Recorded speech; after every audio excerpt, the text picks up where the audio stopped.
Kaz, thank you. 8 months. Been too long, huh? Militarum Wednesday, take 2. Yes. Trip at the paint. Call that Spilitarum Spunday. Yeah. Ooh, I'm feeling... I took a little nappy. You know, you get up at 9 a.m., you go to the gym, you hang out, you go get you get some lunch, you run some errands, you come home, you clean a little bit, you do the dishes, and it's like, let's take a little nappy. And I took just a little one, but my voice is feeling extra bassy because it wasn't, I don't know, I guess I'm well rested. Oh, hi Omana. Is my webcam working? Yeah. Okay, well, here we are. How's everybody doing? You got that after nap voice? Yeah. Coco Melon, don't you dare stop working. There we go.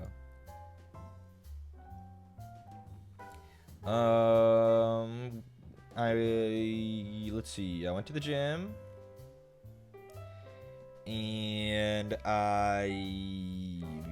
what else did I do at the gym?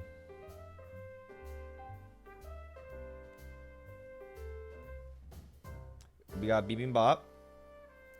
And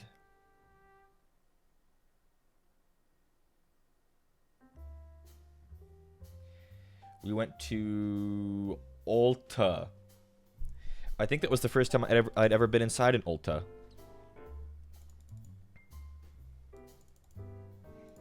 Anyone, like, go to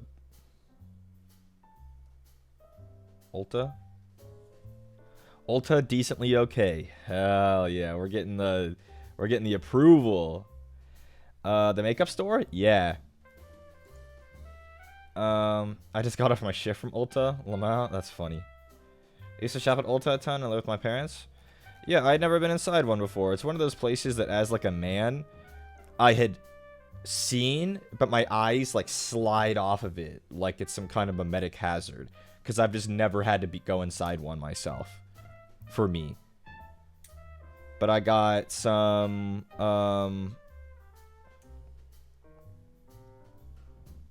skincare products. I got a cleanser, and I got a moisturizer, and I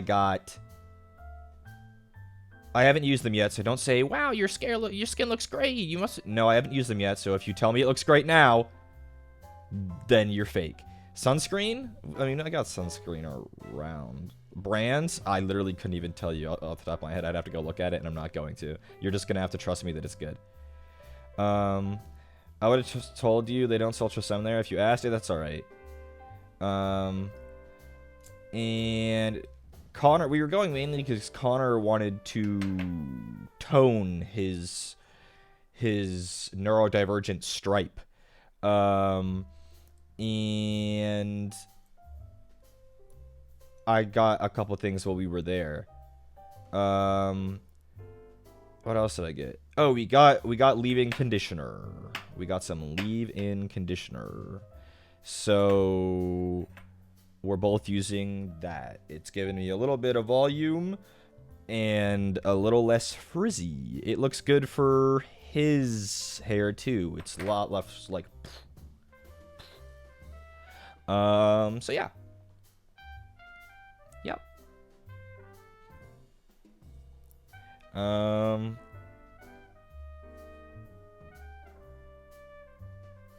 If he wants it brighter, he should bleach it again. But yay, leave-in. It actually, he toned it already, and it worked.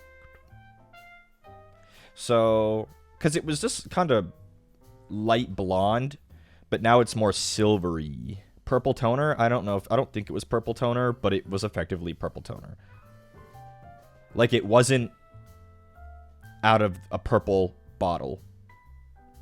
But, like, if you used it, a purple bottle on, like, a white dog, it's the same kind of stuff. So it looks more silver. Yep. The stuff is purple? It wasn't. It wasn't purple.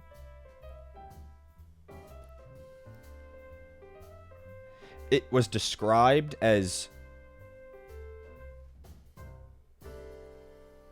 something lilac, but the goop was not purple. It was described as like a silvery lilac color. So lilac is a shade of purple, yeah, but like the actual goop, it wasn't purple. It was described as purple on the box, but like it wasn't visibly purple, is my point. Splitting hairs. Lilac scented? No, it was talking about the tone, like the actual color, but it at least to me, it wasn't purple to my eyes. But it was the most silvery looking color on the box because it had purple undertones, but the actual goop didn't appear to be purple to me.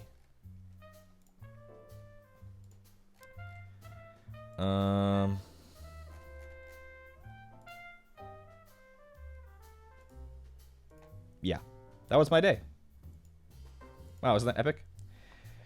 You're turning 30. You can't taste OJ or see purple. I'm not turning 30. Not anytime soon, anyway. Excited to know that based on your description alone? Well, it sounds like you should know that, so that's good.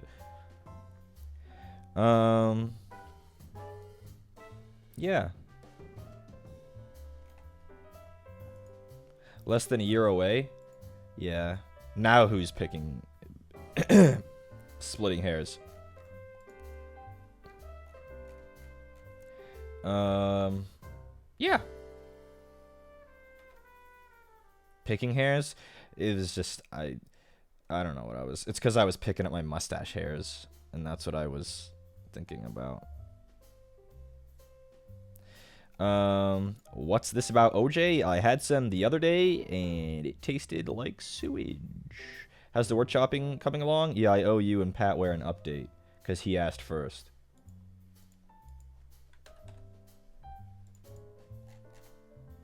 $13,169 logs. There you go. I am level 93 and maybe 15% towards 94.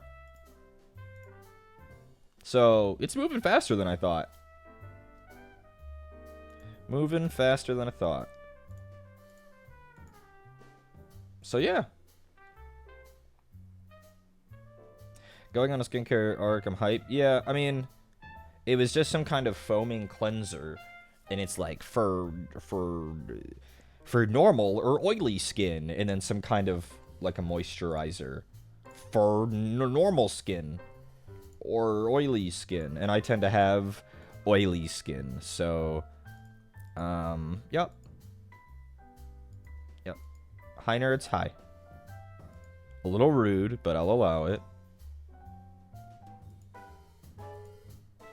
Wait, there's a guy here with the Bloodhound pet. You guys see that down there in the Cocomelon? That's the rarest pet in the game. Or, at least, that's the pet that has... the, on paper, most time investment needed for acquisition. So it's a bloodhound with a little, like, detective hat on it. Because you get it from clue scrolls. Yeah, that is probably, on paper, thousands of hours. If you get it on rate. Which, obviously, the average person will get it near on rate, because that's what rates mean on paper, but not in reality. Well, in reality, you could get it on 2 clue scrolls, but on paper, you're not supposed to get it until Bloodhound pet rate 1 in... It's about 2,000 hours estimated. 1 in 1,000 master clues. Master clues are the highest level clue. And you have to, as far as I'm aware, get them as drops, which is hard, or you have to combine one of every other clue scroll. Like, you can upgrade elites by bringing one easy, medium, hard, and elite to Watson. He will give you a master clue.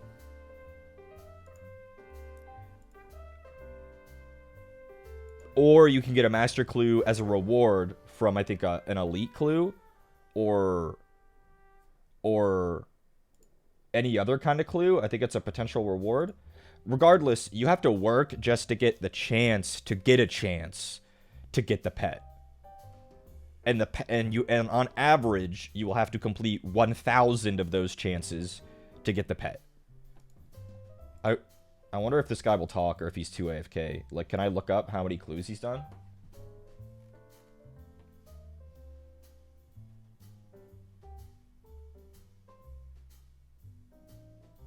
I don't know if it's possible. I got off screen because I'm looking closely. It is. Oh. 278. Well, there you go. The guy was incredibly spooned. He was incredibly lucky. That's still a lot of work, but but he was still quite lucky. 278. Sometimes I think IRL pet ownership should have more barriers involved like that. Okay, well, talking about that, I don't want to get your guys' hopes up, but my mom very recently, as in 10 minutes ago, DM'd me some pictures of a long-haired female mini dachshund who is going up for adoption from a breeder who has finished showing her and is now looking to rehome her as a pet. And my mom is going to inquire on what that looks like. And if I'm interested, I could throw my hat in the ring. Yeah. 3 beasts? No, it would be for me, not for my mom. She's a mini, which isn't my preference, but she is quite pretty. And she isn't a puppy, and she, you know, is well-bred, and, would already be, you know... How will Connor react to it? Is she a long coat? Yeah, she's long-haired. She's long-haired mini. How will Connor react to it? I think he would be okay having a dog around. He would just, you know... I would make it clear to him, and it's not that he would necessarily expect this, but it would be, you know, my dog. You know, he shouldn't ever have to walk her or feed her or anything, you know? But again, I literally just learned about her 15 minutes ago, but I would be interested if it was possible. Yeah. He's the big shot traveling around. She needs to be your dog for consistency. Yeah. Can we see pictures? I might have to crop it because it's from Facebook. But it only takes a second to do that. Fucking Gyazo fucking blinds you. What the? Oh. Interesting. I learned something today.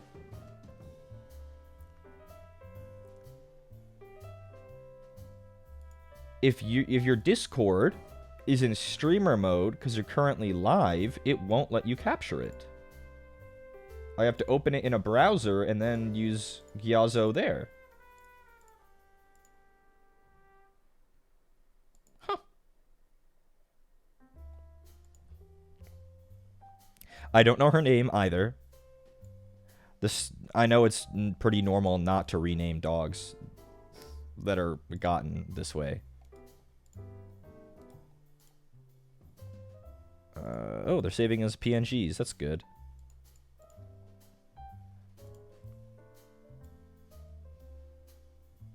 Mini long hairs are different than mini short hairs. They look different.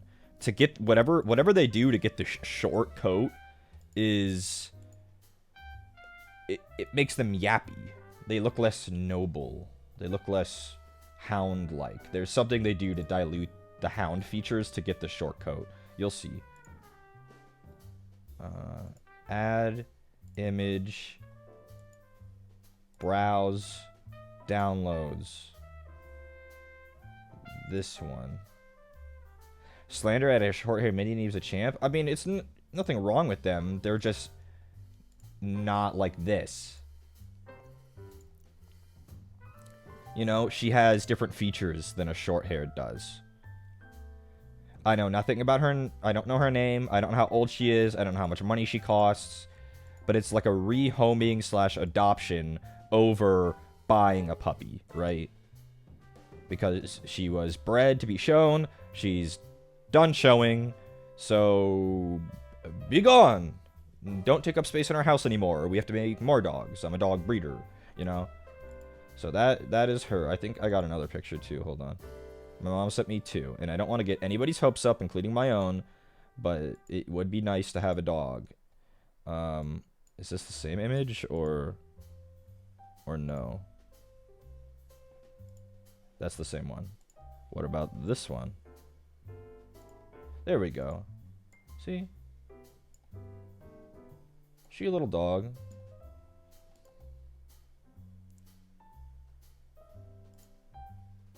Usually a show dog that is being put up after being finished isn't more than a few years old. I would say probably no more than 3.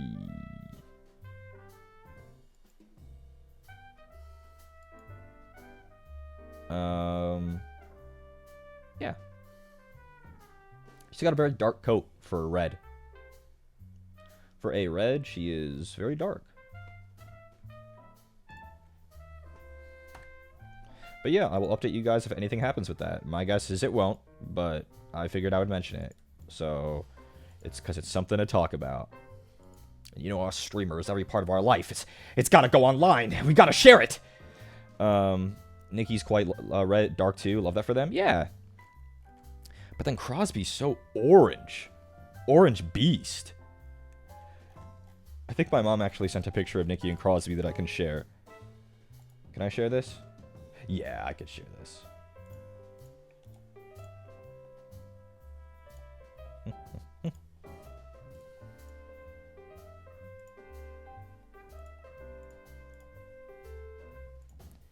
Crosby with the orange brain cell?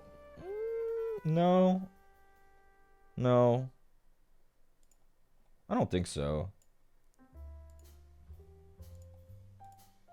There they are. Ooh.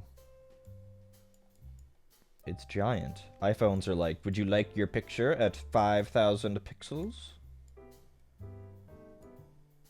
They're in a boat.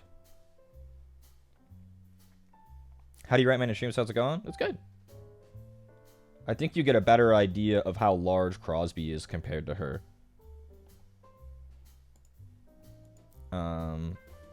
Because she's not that much further back in the frame. He's such a big beast, bro. What a beast. A behemoth. She looks so cute, even all damp. She probably isn't damp. She's probably quite dry. She doesn't like swimming. Yeah, she's dry. She doesn't swim. But he's obviously been in the water.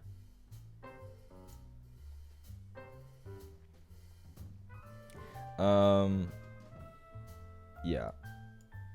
Big old beast. Oh. Look at the size of it.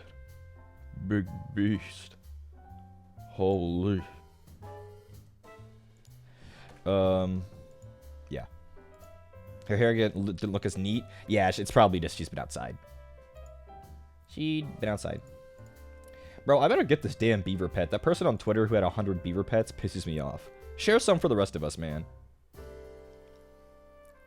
100 beaver pets.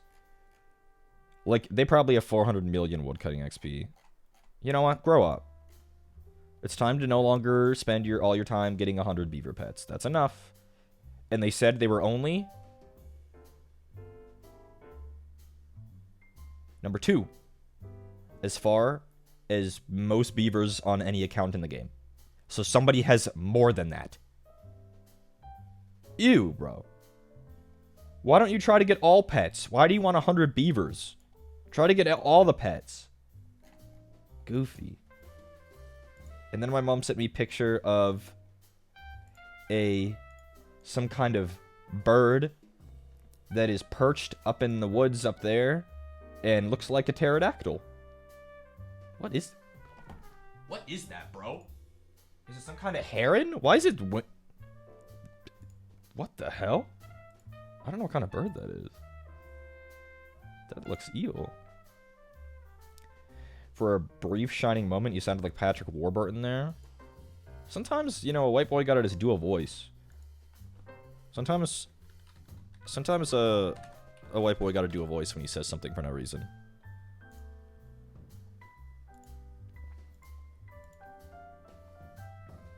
Yeah. It was a weird bird. I don't know. Like, it was clearly drying its wings off, but, like, instead of having them, like, out, it was, like, kind of low. Where it had just... It's almost like if you tuck your arms into your sides like this, but then move your elbows out, like, and then imagine wings. That is what the bird is sitting like. I wonder if the post-nap voice is also part of it? I don't know. If I'm being honest, I was actually doing, like, a Stimpy impression. Anybody know Stimpy on YouTube? He plays Rust. DayZ. Mildly offensive. So, if you're a pretty princess who doesn't like to be potentially offended, don't watch those videos. But he sometimes does a voice like that. Yeah. If you're woke. I mean, I'm not going to say that. Like, he's not, like, openly racist or anything in his videos. I would say potentially pokes fun at gay people, but it's mostly because it's a bit that he's the gayest man who ever lived. When I'm not even sure if he's gay at all. As in, all of his thumbnails are edited and photoshopped, gay situations.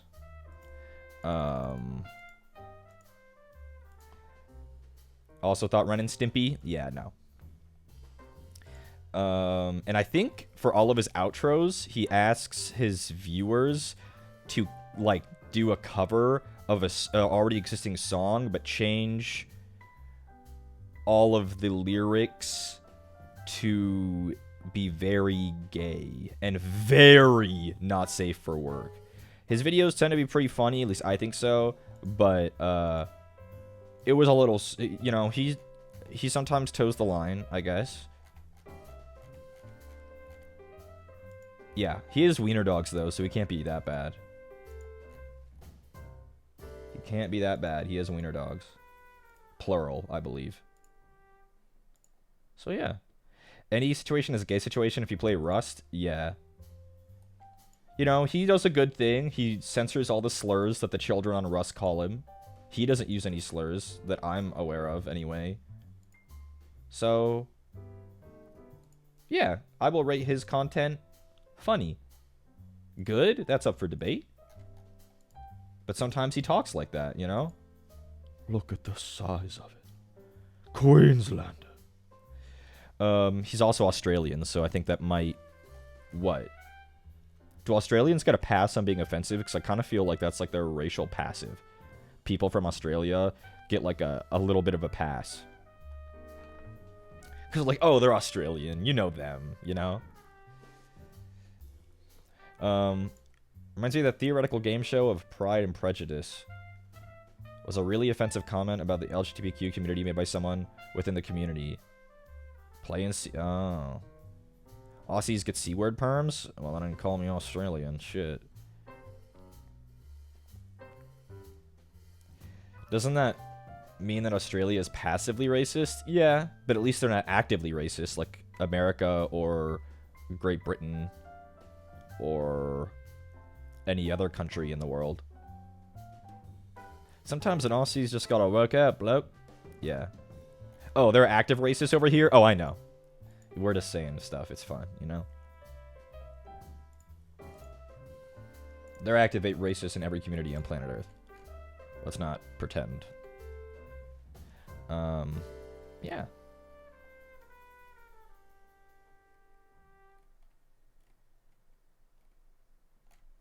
Anyone listen to Casper's cover that he put out for his birthday? Good old Casper Catticini.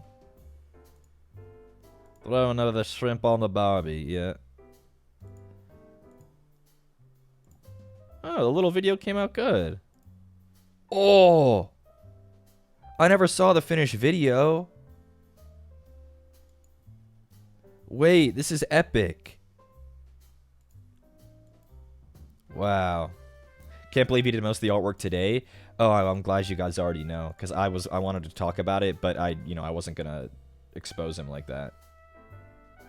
Yeah. He did do most of the artwork today.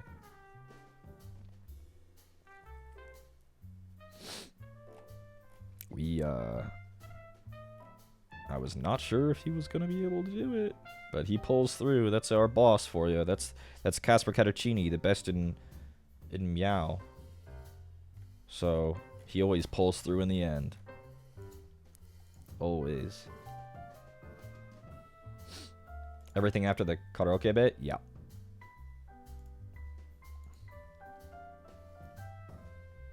Good evening. Hi, Aqua. Thank you. Good alien. Wait. Good evening. And then he's like a fucking alien. And he's like, what the? Isn't he technically second best in lore? Oh, shit. I'm a fucking failure. Oh, I'm a Casper Catticini Oshi fake. I'm a fake fan of Casper Catticini, I guess. Fuck. You know who I miss? I miss the director. That's my real Oshi.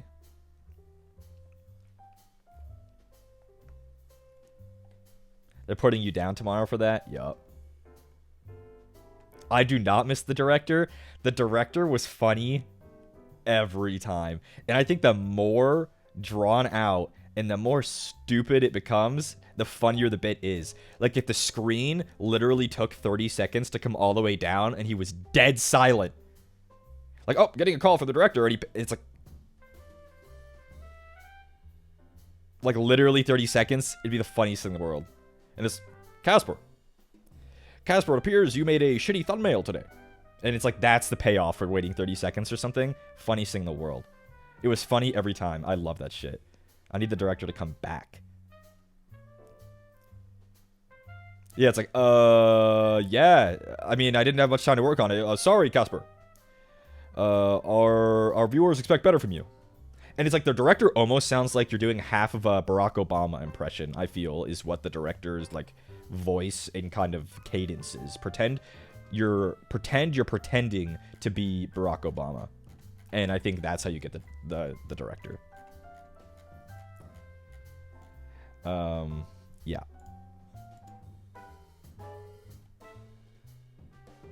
With the random lip flap and hand movement guy. Yup. My fellow Americans, don't get it twisted.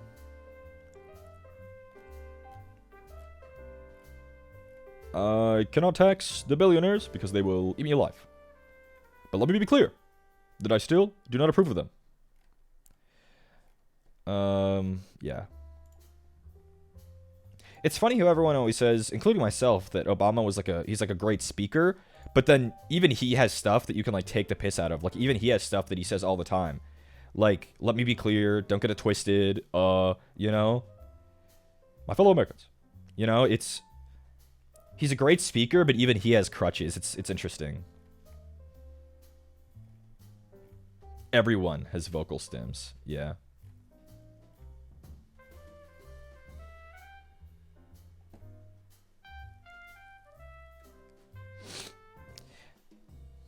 They say your father was a great man. You must be what's left. Yeah, nice one, Tanner.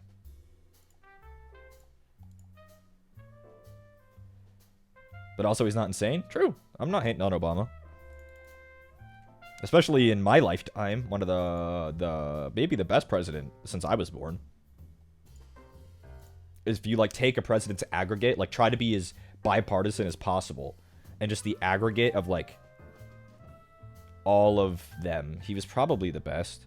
Like, both, like, you know, like, world leaders liked him. He wasn't really old. He wasn't insane. He generally did things that were good for the country. You know? I like that one fake video of him kicking down the door that everyone just accepted as a fact. Yeah, like he walks off he walks away from the podium and off the stage and like kicks the door open. Yeah. If that was made today, it would have been done with AI and not nearly as awesome. But someone edited that meticulously, like spliced frames together to get that to look as smooth as they did.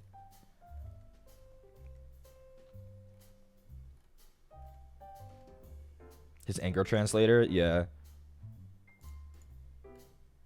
Am I ever gonna get this fucking beaver, or am I gonna have to end my life? Like, I don't... It's so frustrating. I'm not even on rate yet, and I still am like, damn, where is that thing? I think on average, normal rate for the beaver is like fucking like 70 hours of chopping redwood. No. Beaver pet chance. Now I have to fucking look it up. Ugh. I have to look up the pet chance calculator. I am level 93. I am looking for the beaver, and I cut 100 trees an hour.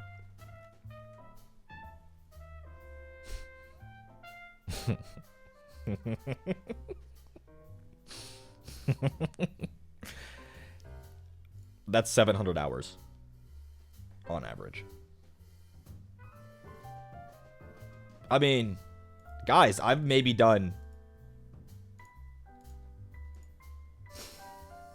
It's not even close, man. 100 hours of chopping trees in the background. So, where is it? The smithing pet I got on my account was like a 0.0148% chance. Yeah. I think, honestly, if you get any, like, skilling pet before being over 99, it's already, like, less than 1%. But, like, I've seen people get, like, the beaver at, like, 30 woodcutting. Like 30,000 total XP. Meanwhile, on rate is, like, 100 million XP. That's wild. Maybe not 100 million. Maybe 50 or 60 million. What is the smithing pet? The smithing pet in RuneScape 3, right? RuneScape 3 smithing pet. Not the mining pet. Smithy. Oh, Jesus. It doesn't even have a picture on this shit? I got blinded for nothing?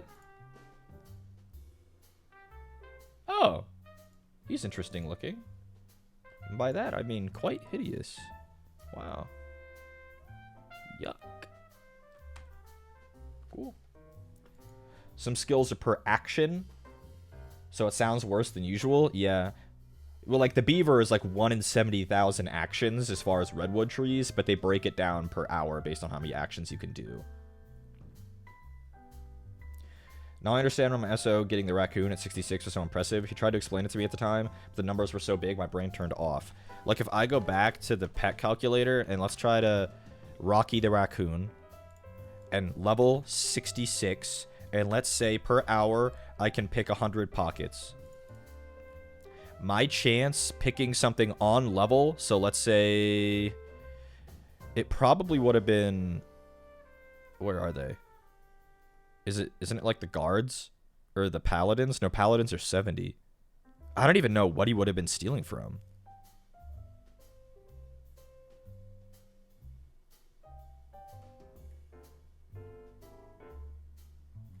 It would still have been, looking at this, insanely lucky. Like, something that he can pickpocket. Like, level 65 is what is the most recent valuables. I think that's new, though. I don't think they have that on this calculator.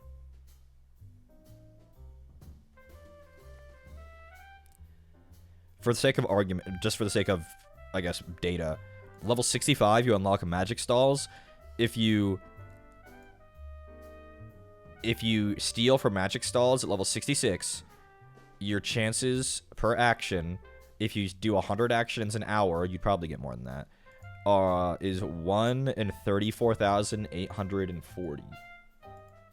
Yeah, valuables in Varlamore. Yeah, that's not on their calculator yet, but yeah, it's still ridiculous. Like, it should have been hundreds of hours of doing whatever he was doing, and he got it instead, with probably doing it a normal amount. So, yeah, 66 is a ridiculous level to get a pet. Let alone even like 94 is lucky to get a pet. Anything before 99 is lucky, because all the odds go way above that for the most part. I think probably on average you have to get 99 more than twice over to be on rate for a pet. Like probably 25 mil XP. Unless you're doing some kind of crazy like tick manipulation, like fucking sweaty. But if you're like me and just like AFKing redwoods, you probably on average would have to like double 99. Well, actually, we can actually see, because it said that I would have to do 70,000 redwoods to get 99. I think I would have had to have chopped 20,000, so I would need another 50. So I'd have to get 99, like, yeah, about twice over, because 90 to 99 is just a little bit over half of the whole experience. I would need to do that amount of redwoods 4 extra times. So you'd have to get 99 on redwoods, and then get that aggregate amount of XP 2 more times. No, 4 more times, equating to half. You'd have to get 99 to twice over. That's, there you go. There you go. I was overcomplicating it, but yes. To get on rate for the beaver at redwoods, 99 twice over. Because you can't stop cutting redwood. You can't start cutting redwoods until 90, and 90 to 92 is a negligible amount of XP in the grand scheme. So we just round up and say that you unlock redwoods halfway to 99, and if you have to cut 15,000 redwoods, no, 20,000 redwoods from 92 to 99, we'll just say that's half of 99 is 20,000. So if I need to do 70,000 total, it's 3.5 of that. We'll just, to make the math nice, we'll just say that's 99 twice. It's actually less than that, but it's like 1.75 99s or something.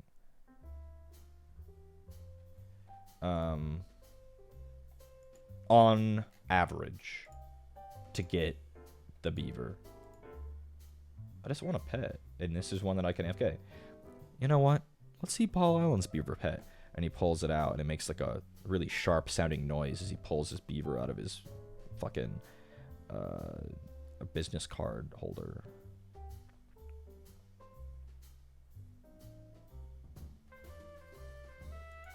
The tasteful thickness of it. Oh my god. It even has orange teeth. Patrick, are you okay? You're sweating.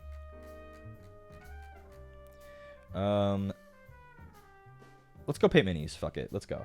Let's go over there, huh? Well, why do we get wacky? Let's transfer our camera over there. Let's go over there. Patrick, where are you going? I have to return some videotapes. After breaking up with your fiance. Yeah. After drawing you murdering a woman with a chainsaw in crayon on the paper tablecloth. It is hip to be square, though. He's like, yeah. I could fix him.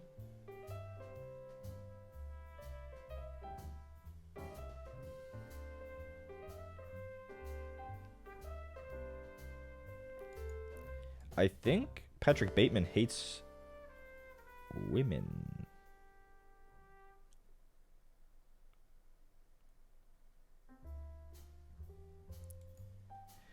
Yeah. Well, we just finished one more inventory of logs, so that's a good time to swap. So I will go deposit them in the bank, and then we'll swap over. You don't say? I mean, you know, maybe some people's, you know, media literacy isn't as good as others. You know, I don't judge. I love white boys. It's my fucking problem. Unlucky, honestly. I think most other boys... Well... They have their charms, white boys. They have their charms. Okay, well, let's... X out of RuneScape. And so my computer can stop chugging. And let's check...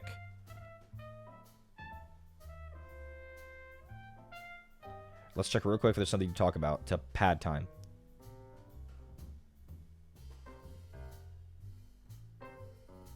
Wow, this is a headline.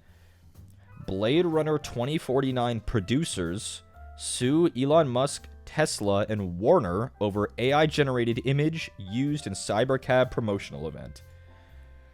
You are a billionaire. Why are you using AI-generated images for your promos, man? Wait, what's the image?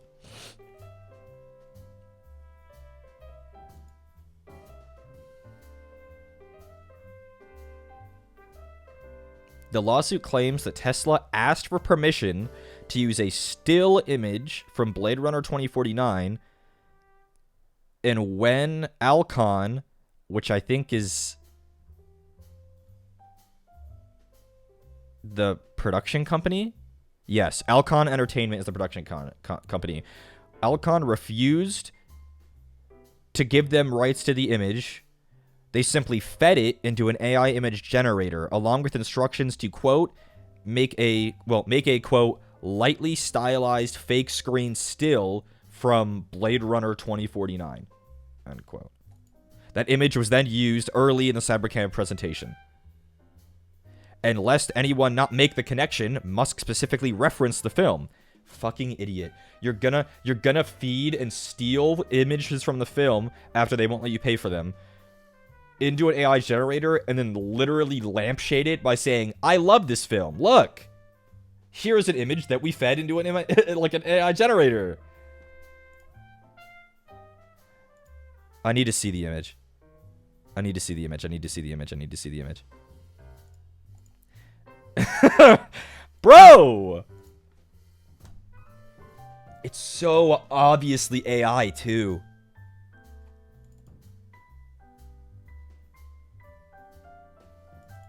Wow, it's so obviously AI.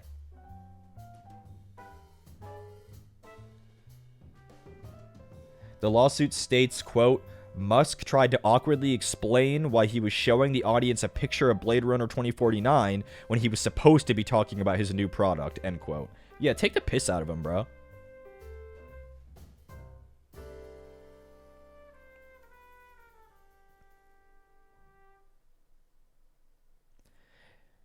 It exuded an odor of thinly contrived excuse to link Tesla's Cybercab to strong Hollywood brands at a time when Tesla and Musk are on the outs with Hollywood, which of course is exactly what it was.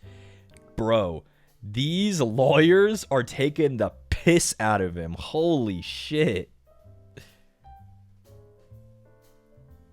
Absolutely annihilated. Holy fuck. The lawsuit also notes that Blade Runner 2049 is the only Hollywood movie to be used in the Cybercab promotion, even though Warner also holds the rights to all the Mad Max films. Any of those would have been better choices if the actual point was to illustrate a shitty future where we'd all rather avoid. The suit states reasonably, I think. But that was not the point. The suit's allegation is that the whole point was to make the event more attractive to the global audience and to misappropriate Blade Runner 2049's brand to help sell Teslas. True. Holy shit. Wow. Take the piss out of him. Also, he's a trillionaire and could have just commissioned art that would legally have allowed him to do this. But, it wouldn't have even been expensive. Like, you go all the way down, right?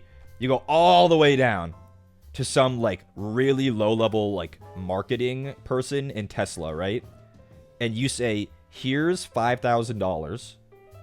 Find an artist that will make this image, and you will find one instantly with no trouble.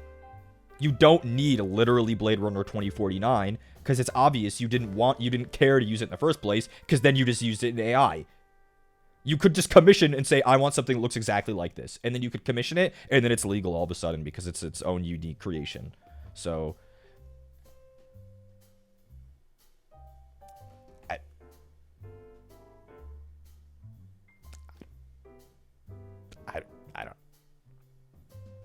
I don't. Maybe I'm an idiot.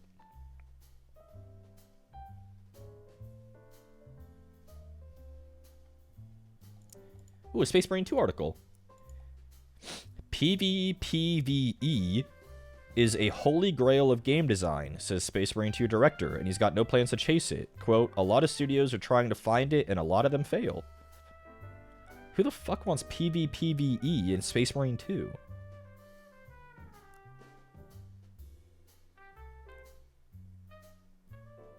Do they want... What do they want?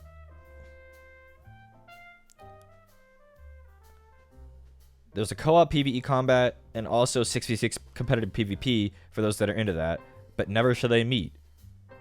Yeah. It sounds great on paper, but when you actually start trying, and it becomes apparent that it's very annoying when you fight other players only to get backstabbed by an AI opponent. Yeah. This is why most games are trying to ensure that PvP and PvE don't interact, i.e. AI opponents are restricted to specific places on maps, etc. It's a complicated mode to implement and would change the experience significantly, so I'm afraid there are no plans for it.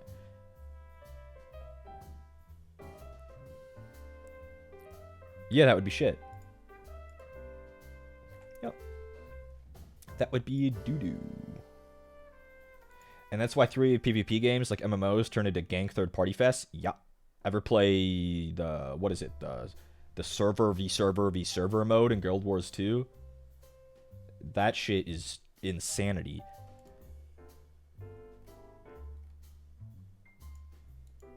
That's literally what I was gonna say, yeah.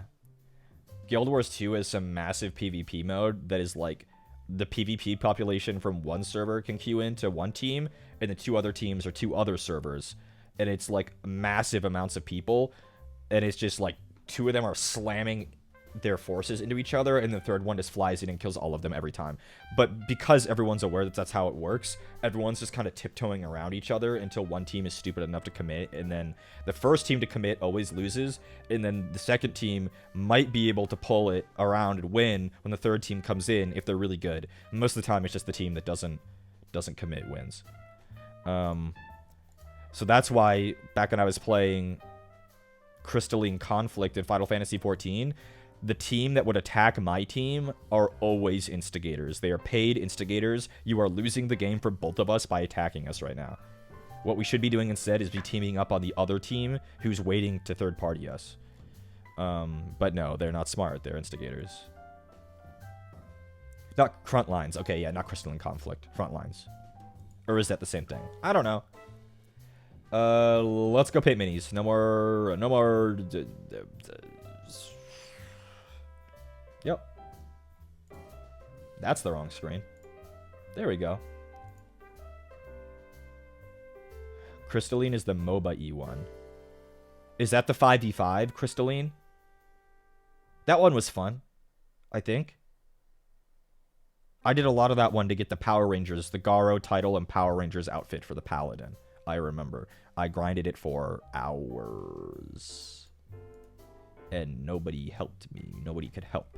They would instead stream snipe me on the enemy team, and they would try really hard to beat me, but you can't beat me. I'm a bit too good. Okay, I'm gonna go fucking swap my mic over now.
Okay. And I have you guys in my hand. Don't worry, I didn't forget you. I just have to put it chat up over on the... Oh, dang, I was looking kind of... That was my arm for just a second. I'm looking kind of huge. White man jump scare, though. White man jump scare. I was looking giant this morning. Oh, my goodness. But now I've gotten back to normal. Yeah, I'm back to normal. Oh, well, you can still see it. Yeah, it's still kind of there. Was today arms? A little bit. I've been squeezing a little bit in all the time, to try to get results. Hey, bro, what's up? Whoa. Yeah, hey, bro, what's up? Whoa. You look huge. And he, like, drops the whole bin of protein powder. You see how now for something completely different. You see, remember the other day when I was saying this new mat is a little tacky? You can see it, how all this shit is stuck to it. It's like little bits of paint and peanut butter and stuff. I need to like vacuum it, or really I just need to get like a wet towel and just wipe it down or something. Yeah, but I was looking really big. It's not tacky anymore. It was just like some kind of, probably my guess is some factory release agent for when they inject this like fucking shit into the mold or whatever. But it doesn't smell like strongly chemicals anymore, and it doesn't feel tacky. It just needed to air out. But yeah.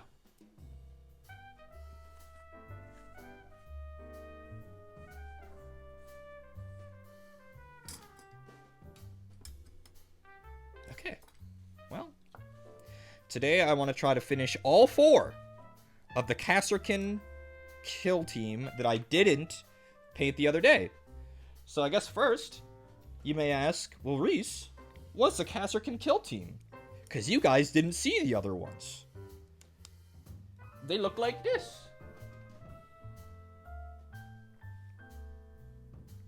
And I painted 6 of them the other day. Well, Landon and Connor and Carol were playing Fall Guys. And I was in the call talking to them while painting.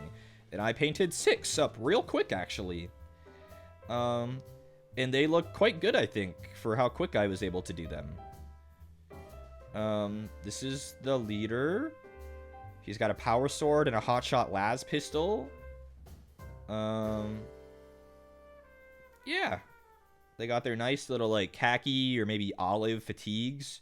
They're a little darker in person than they are on camera, or maybe the camera shows what actual colors are, and my eyeballs are liars. He's got his little tufts. So that's the I guess probably you would say he's a sergeant. They all also have a decal on their shoulder that I haven't put varnish on, so it's a bit glossy. There's the mine layer one. He's like a bomb squad one. He's got the big vest. He also has a hotshot las pistol. Yeah, they're all very similar, but that's fine. That's how it goes. You're building an army. You're making a force. They're supposed to be similar. Then there's a medic one, I think. This guy's the medic, I believe. Yes. That is correct. He's the medic. He has a little, like, the equivalent of, I guess, what is it? The staff in the snakes, but in 40k. It's like the apothecarium symbol. It's on his shoulder there and on his backpack. Yeah. And he's reaching. I liked his pose. He's like opening up a belt pouch. You can see the flaps open. He's like reaching for something. That's fun.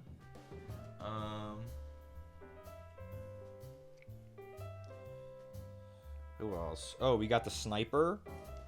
He's got a hotshot long las even. Can you believe it? To make the guns shoot further, you just make them long. He has a cloak, which is cool. It makes him feel different. The big long las. His backpack even has a cloak over it. So, yeah. He's pretty cool. I like him. He's fun. He's got a little bipod. That's fun. The cloak satisfies chuny urges. Exactly. And we got one of the heavy gunners. He wanted to fall. He has a plasma cannon, or a plasma rifle. Cannons are too big. This is a plasma rifle.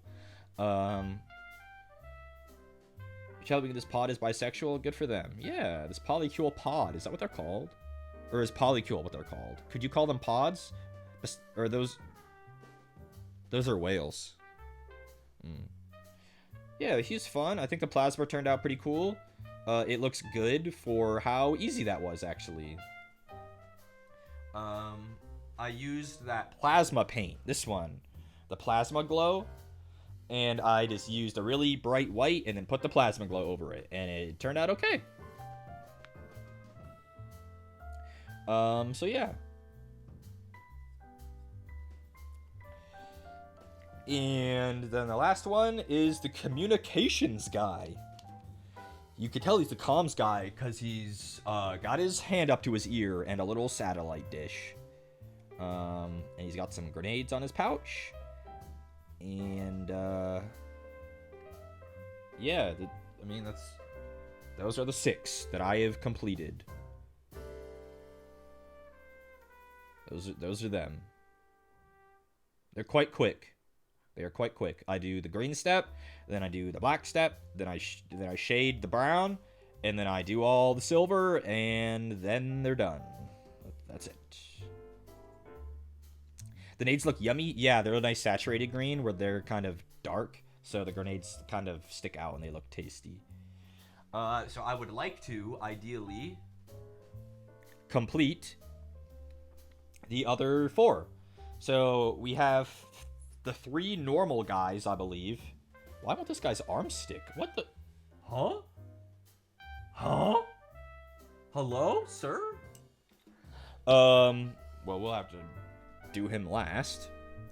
His arm was like that the other day, and I put more glue on it, and it still isn't sticking? Guess we're using sprue glue. Hope you like it.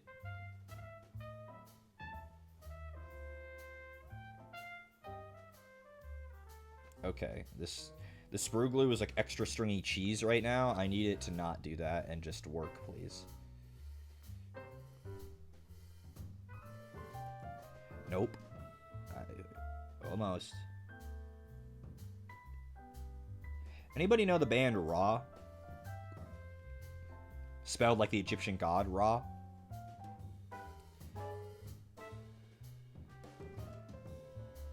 No? Ra, yes. I've heard of them. I like that band a lot. I heard them for the first time in like a BMX Unleashed game. And I like Ra a lot. They're a good band.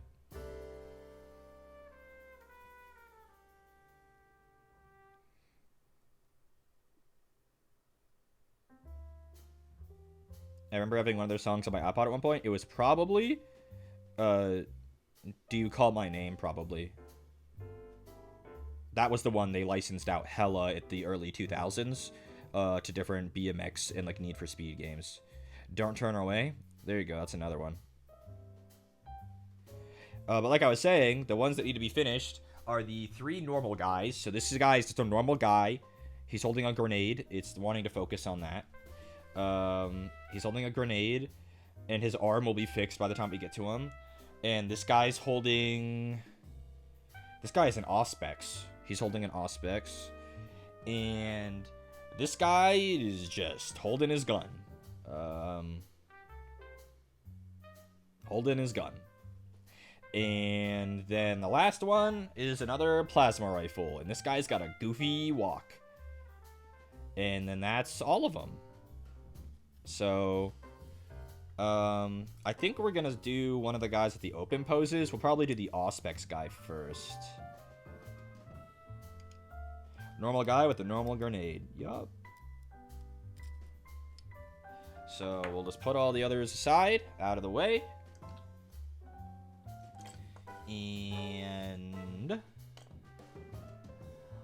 we will start. I'm not going to bash paint these guys, even though I could, but you guys know my feelings on bash painting. That shit's fucking annoying. And I painted 6 of them the other night, completely finishing each before moving on to the next, like base rims and decals and everything. So we're just gonna keep up that. So we will do Mr. Auspex first. No, you ain't the biggest fan of batching.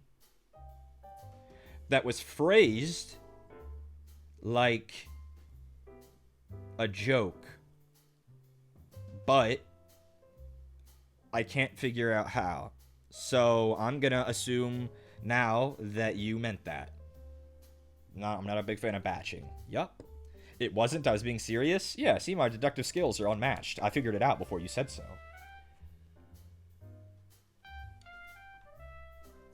You know, when Connor borrowed my camera, he always messes up the settings. And now, it's too tall.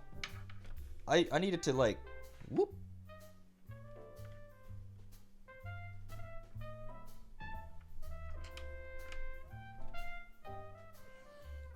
Because it was too hard to see. If I sit all the way up in my chair and kind of look down my nose, I can see the screen now. I want to be able to see the screen without having to, like, fucking get up in my seat. I just want to be able to, like, look up at it, you know? So I can see it without having to look at the stream. So, if you want your Kasrkin to just look just as mediocre as mine, we start with a Zandri Dust Prime. That's the brown. And then you take Dark Angel's green contrast, and you just put it over all the green bit. That's it, all the green bit.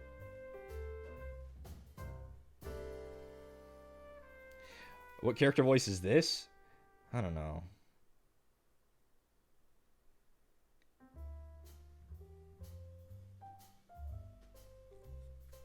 They have these green armored bits that go all the way around the bases of their pants. And they go down to the bottom of their boots, too. Like, they hook under the ankle. So you gotta make sure to get that. And, yeah. That's one. It's just one coat. That's it. No 2 coats on this bitch. Because we're going right out of the pot with this.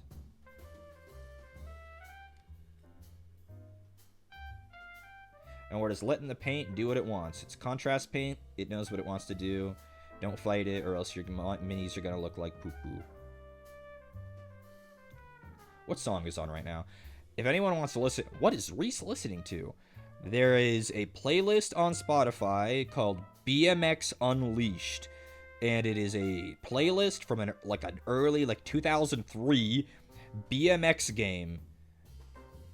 And I think the song I'm listening to right now is called From the Inside, or From the Inside, in that playlist.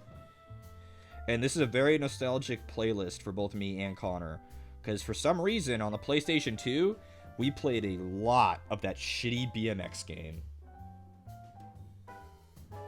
We weren't even into BMX.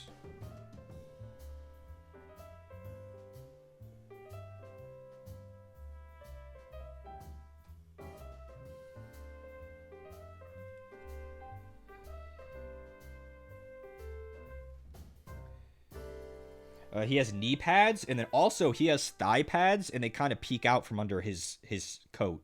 So you got to make sure to get the bottom edge.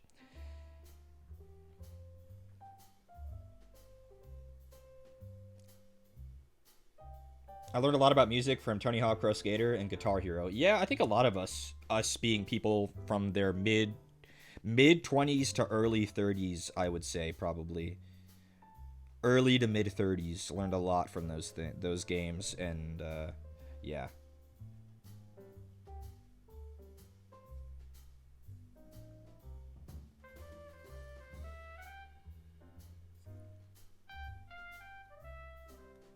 I was forced through piano classes. See, but that's called torture, and we don't count that. We learned about music through pleasure. I miss Tony Hawk games so bad. Really wish they would make a Tony Hawk. Nope. Fucking dumb ass. Me getting my first exposure to Rob Zombie through Sled Storm. That sounds awesome. My first exposure to Rob Zombie, I think, was from Twisted Metal 2? Dragula was in it. It might have been just Twisted Metal 1. But Dragula was a track in that game. I mean, I'm obviously biased towards music that I grew up with, but I feel like anymore, the music that gets licensed to actually go in games is doo-doo. Like, game OSTs can be good, but I feel like music specifically, like, outside sourced and licensed is, like, bad now. Like, what happened? Need for Speed and, like, Tony Hawk Pro Skater and, like, these BMX games and the WWE games used to have bangers.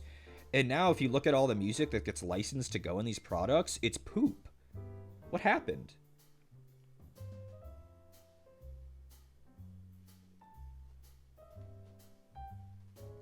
Except shit like Alan Wake.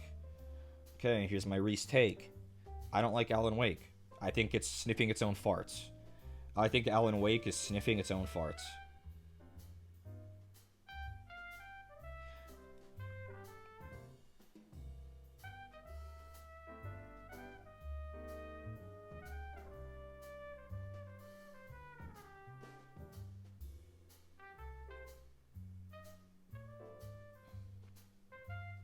These things aren't gonna be perfect. This model, I'm kind of messy with this green step, and I have Zandri dust to clean up with if I need to, but most of them don't need cleaning up. It's just not that important. It's not. Your models won't be perfect. I'm sorry.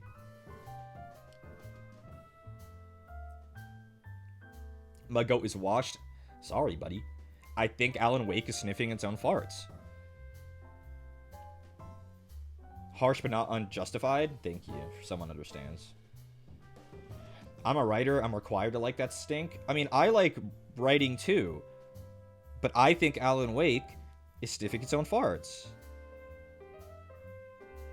What do you mean it has an extended musical section? Stop smelling your own farts.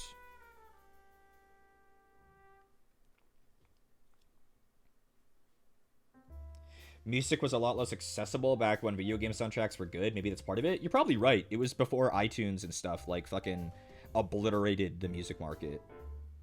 And then Spotify obliterated them.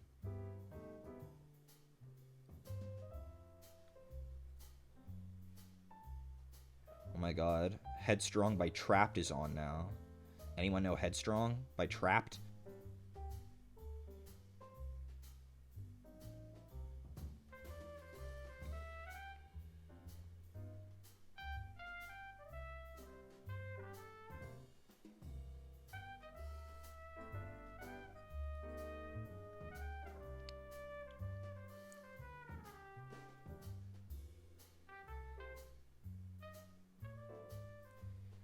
Just like their ankles, their wrists have little circular bits all the way around them. So, gotta get those. Just take your time. This green step is the longest and most annoying step. Yeah, that's a classic song.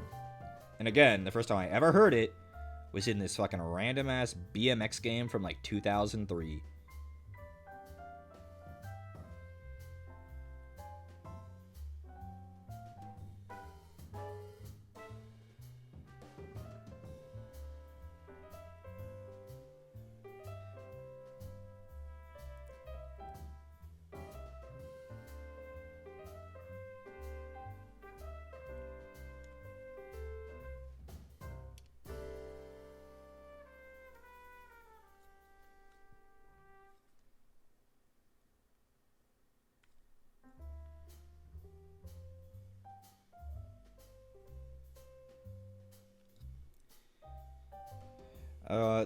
Another tricky part is to get the vest that goes up over their shoulders, the armored vest that goes like up here. It goes all the way up over their shoulder, like the strap. You can see it there. So you gotta make sure you get it, like, you can see on the left side of the screen, I haven't gotten it yet, right here. And you just gotta go all the way up. Make sure you go all the way to their collar. Just about with the armor, because their shirt peeks through, but What is Alan Wake about? Evil. Evil, the dark presence. Be careful, scary. The lake. There is a lake in Alan Wake, and it's evil. And the wife trapped in the lake. And I'm a writer, and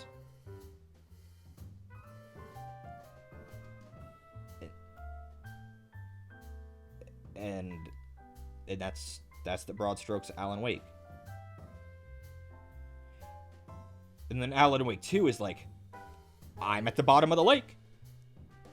Evil. But I write. And writing controls things sometimes.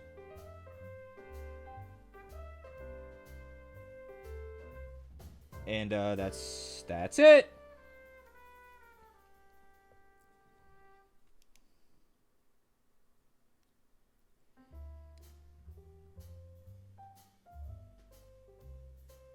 Oh, and then surprise, our other game is here. Control. Did you play that one? Probably not, because 3 people did. But it's here in Alan Wake. It's here now. Don't forget that game. Not to shit on Control, I've not played it. I've heard it's okay. But nobody played that shit.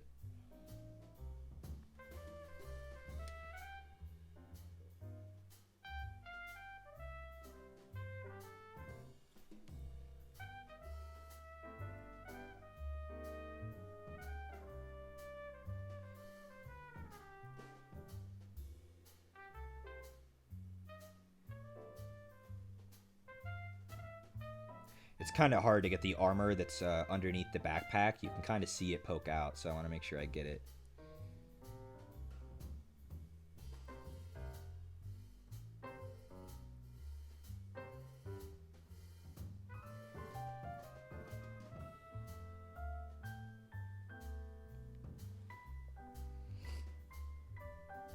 Bro, it sold 4 million copies. Control?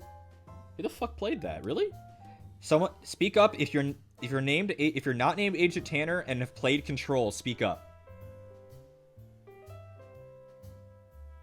All of it. You've beaten the game. 1, 2, 3. We'll say 3.5. Where's your 4 million, Tanner, motherfucker?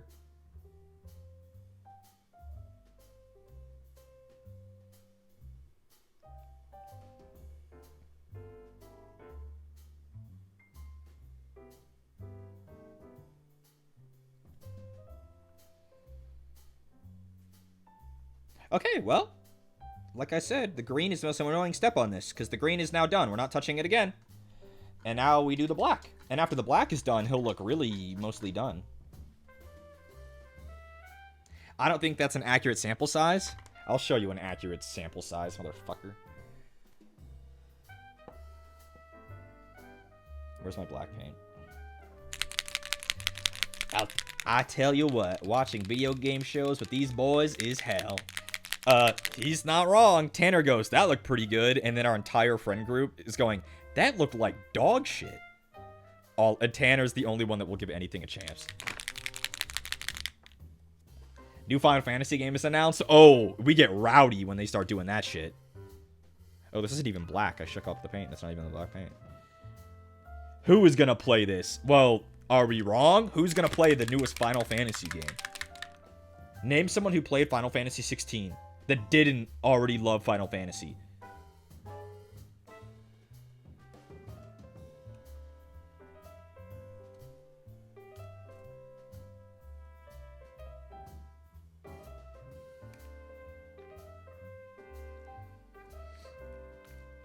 What was that one game that came out semi-recently that had, like, the worst dialogue? Like, at one point she goes, I just move shit with my freaking mind. Oh! I know what you're talking about. Nobody played it, and I think their fucking studio got dissolved. Oh. Oh, what was that Forspoken. Yeah, and a fucking sniffing their own farts title, too.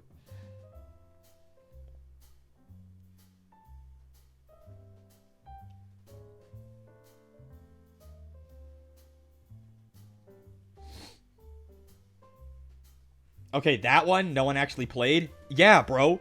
Who the fuck wants to play a game that has 16 in the title? Fuck's sake.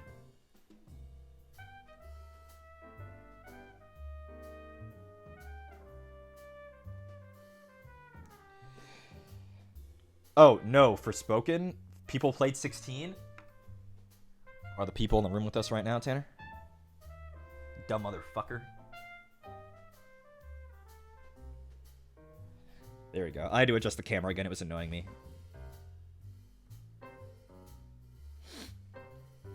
And now I moved it too far down. Can you believe it?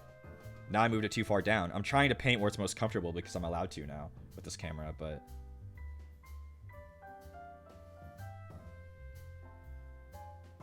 So things that are black. Gun. Boot. Belt. Pouch. There you go.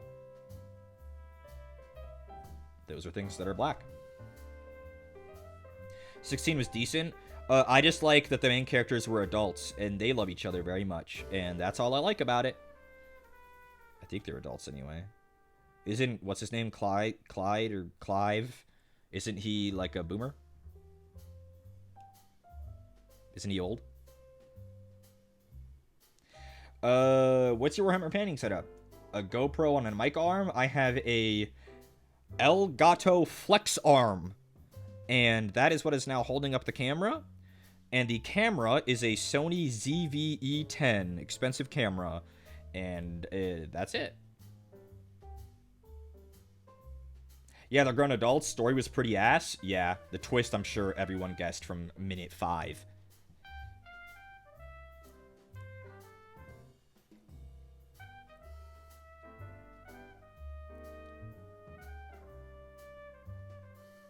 Oh, I forgot something else that's black. Gloves.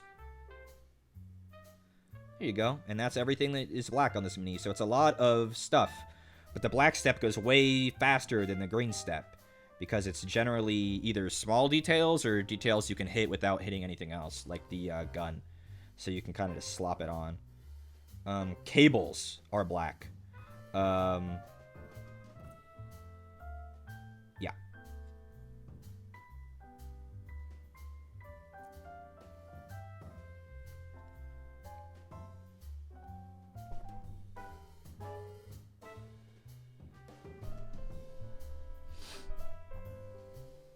I'd be fancy to get paint on the camera. It's about 1.5 feet, 2 feet from the top to the bottom of this table here. I wouldn't get any paint on it. I'd have to be fucking throwing paint around like a toddler. Not to say that I don't do that, but like I would have to get paint on this.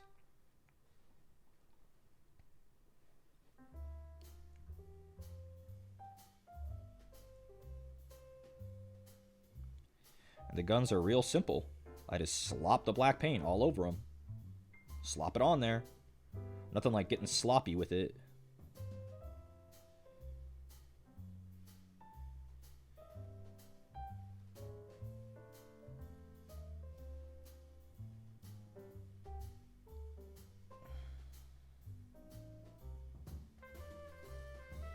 Can't wait for Kingdom Hearts 4. Hope they kill Goofy again. Yeah. That's another thing I've never liked. Kingdom Hearts. Kingdom Hearts, sniffing its own farts. Sniffing its own farts.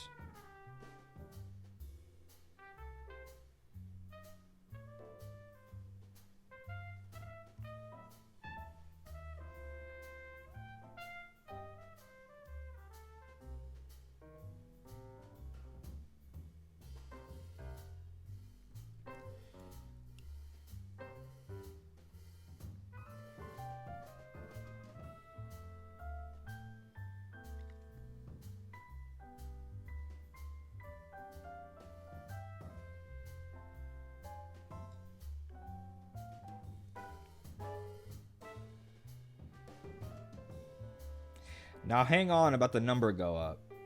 What? That's peak. Yeah, it is. Name a game where the number isn't going up. That's good. I'll wait. See you in 10 years, though, when you find an answer.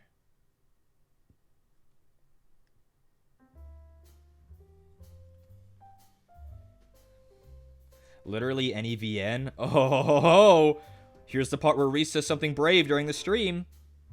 Visual novels are not video games. That doesn't mean they are bad, but that's not a game, buddy. That's not a game. That's a choose-your-own-adventure book.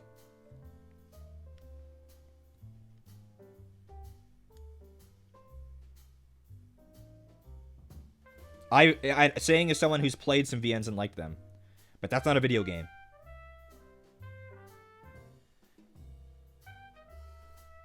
VNs are books.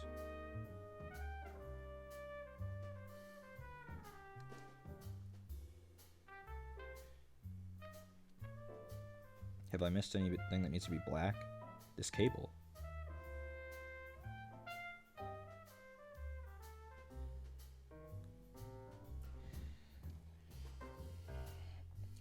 When's the last time you played one? I'll accept opinions for people who have a stake in the genre in the past calendar year. Oh, well. I haven't done that. But, like, I'm not shitting on visual novels. Like, don't misunderstand me. I'm not saying they are bad media or bad art. Just that they're not video games. Like, you don't gotta get mad or defensive about it. They're just not games. I think they are lacking some of the fundamental things that make games games. There is no way that something more recent suddenly has game features in it.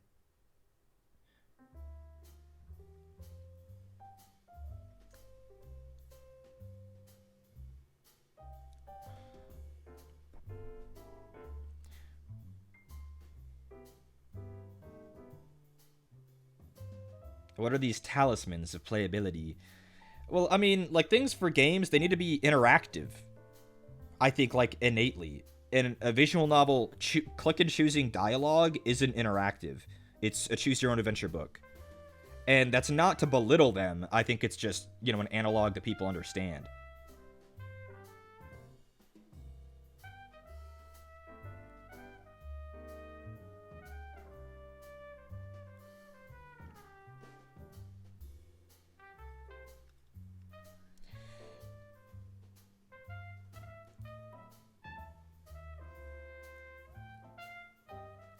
Danganronpa has gameplay? It does, right? It has, like a kind of point-and-click adventure elements.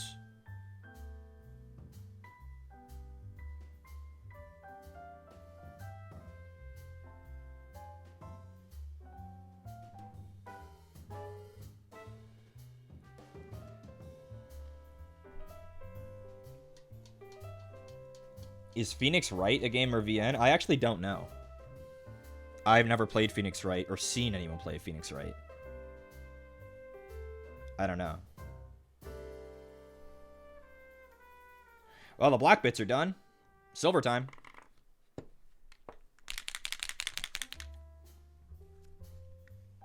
But like something like let's say it's something that I would say it's almost a normie visual novel because the amount of people that have played it. But like Doki Doki Literature Club, I don't count that as a video game. I loved playing DDLC. It was fun because of how it was like breaking, I guess, visual novel conventions and like playing around with like fun mechanics and like deleting files and like computer stuff. But like, I don't know.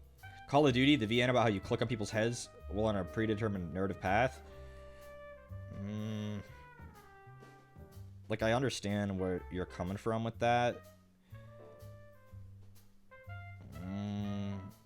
But, like, there's no reading.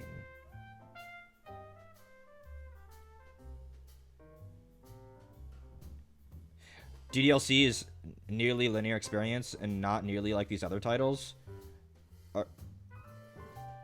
Are most VNs not just a set of paths that split fully voiced VNs, that doesn't change anything. An audiobook is still a book. Just because it's voiced doesn't mean that it's not.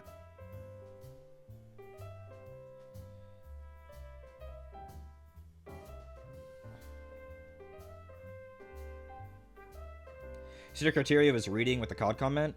That's a good point. But I meant that, like, okay, let me clarify. The vast majority of a visual novel is reading and or listening to large bodies of texts, and then sometimes choosing which path you want to go to. Sometimes.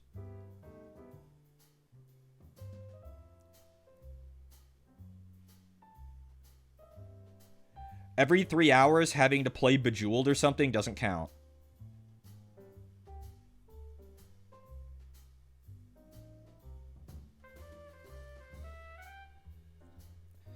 Like, I've read... I almost... See, the problem is, and here's something that I feel like I'm arguing against myself.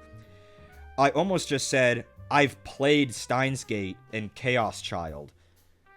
Hey, Reese, you don't play a book, dumbass. So if my argument is that they're a book, why would I say play? I don't know. Maybe I defeated myself then. Maybe that was it for me.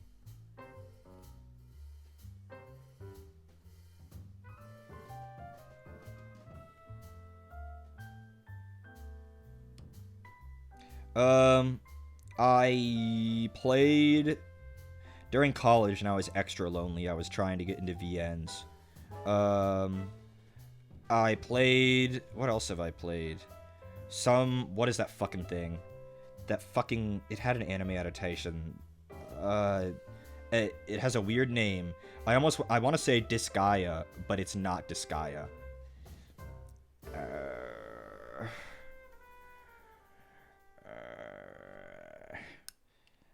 It's like a garden, something garden. It has a weird name and garden.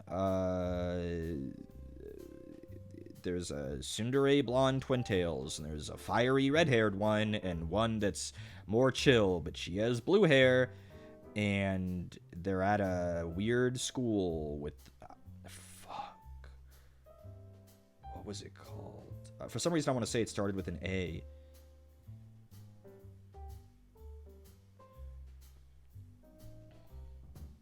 Violet Evergarden? No. Suicide Party? No. Brother, this is 30% of modern anime? I never said it was original.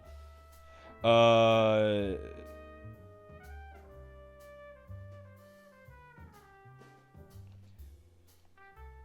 were some spicy elements. There also was, like, tragic backstory where she was actually, like, a secret agent, and there were evil men, and...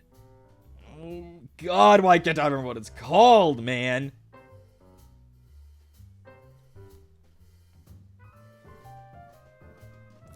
Why can't I remember what it's called?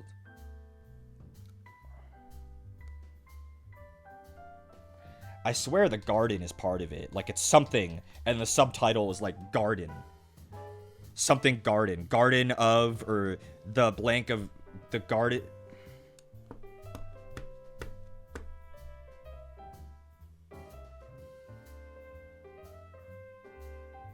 I can't remember. Someone else is going to have to go and look and find it for me.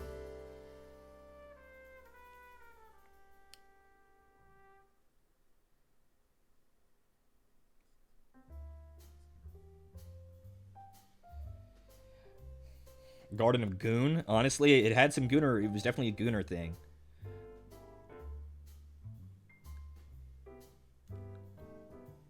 There was definitely some gooning to be had. It does have an anime adaptation.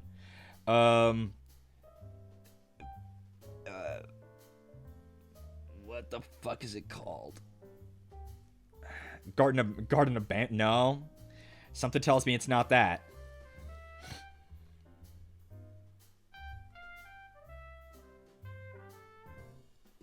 Have I completed the silver? No.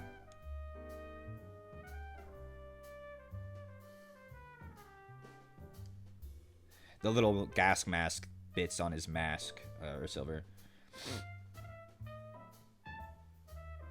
Yeah, you're not gonna find it by searching for Garden. I think it was a subtitle. Give me a second. Once I'm done with the silver, I'll pick up my phone and I'll search it myself, and I'll be able to find it by my large brain and capacity for evil. I'll find it very quickly.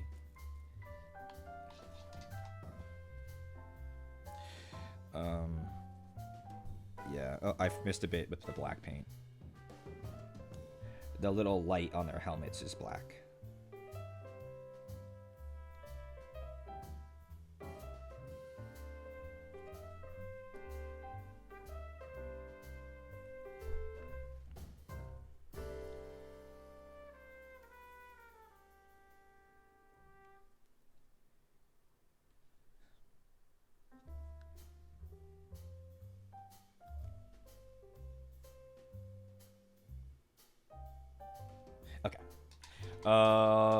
Jarvis, open the goon cave.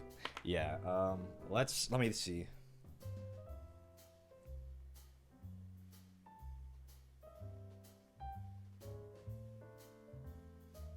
I'm gonna find it, and it's not gonna have Garden in the title or be anything like what I had thought.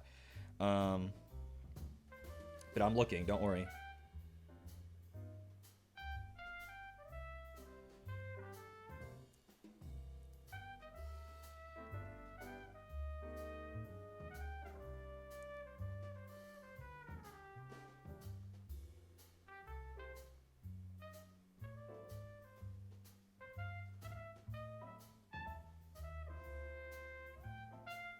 I promise I'm looking. Why can't I find it, though?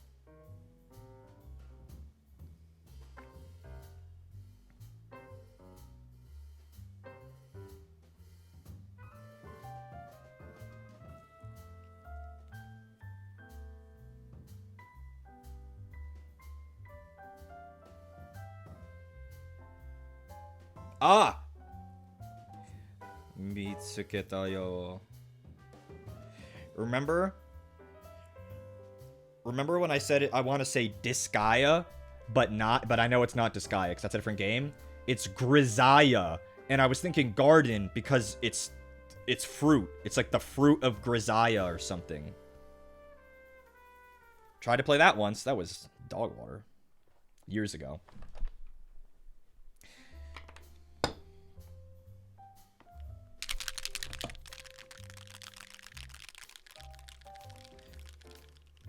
Talk about shit 3 people have played. That thing got an anime adaptation.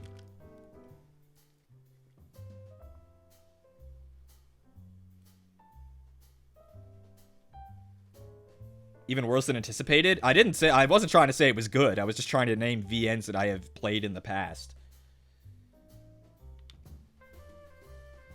It looks generic? Oh, it was.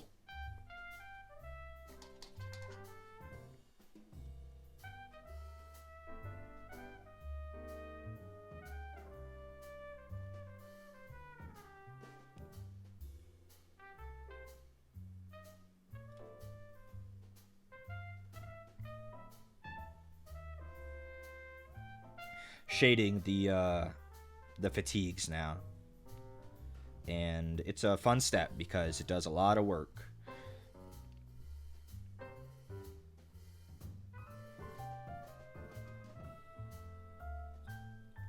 And I'm being pretty sloppy with this step, as is normal. I'm not really caring if I get any of the shade on anything else. It's really only going to show up on the tan anyway.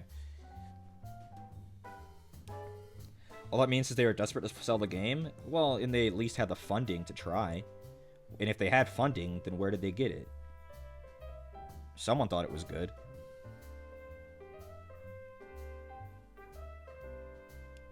If I'm painting the entire... No, I never said all VN games were dog water. I was saying all VNs aren't video games. I am painting with a very broad brush, but I never said they were bad.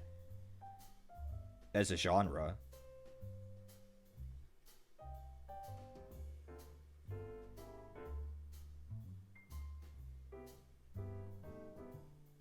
Not a video game isn't a barometer of quality, just taxonomy? Yeah, like, I'm not saying VNs are bad. Just that they're... I don't personally think that they are games. Which I think are very distinct, different arguments.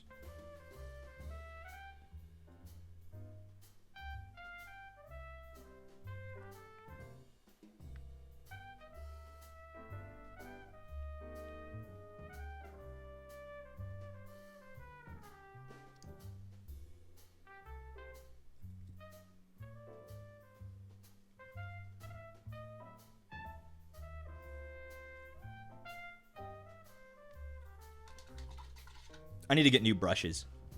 These are really not holding a tip anymore. And yes, I didn't take care of them. Sue me. I've used them for months and they cost me $5. Okay? Like, it's okay. We're all gonna make it.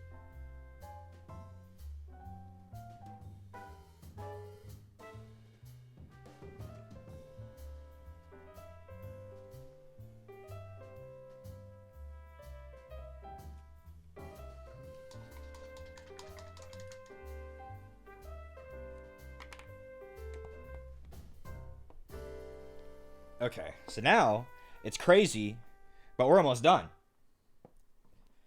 All that's left is to do the visor, the red light on his chest, and it's maybe a screen or some buttons on the auspex, and that's it. Oh, and then the tufts and decal. I think I might save the tufts and decal until they're all done, because that'll slow me down too much going back and forth. And for the visors and scopes, I use the Nihilakh Oxide paint, which is obviously supposed to be for rust and oxidization, but it also is really pigmented and is a nice like light blue. So if I had to sink this into the eye lenses, it does a good job of selling like goggles. See? See? Doesn't help that it's also super thin, so it sinks into areas like that really well. So I'll also do the screen on the auspex with this. And I'll also do the scopes. Like the lenses on them. Oh, I didn't do the grenades. That's a quick fix. The grenades are... Orc Flesh. It's nice, just when you think of a color green, that's this paint. It is green. It's green in the way grass is green.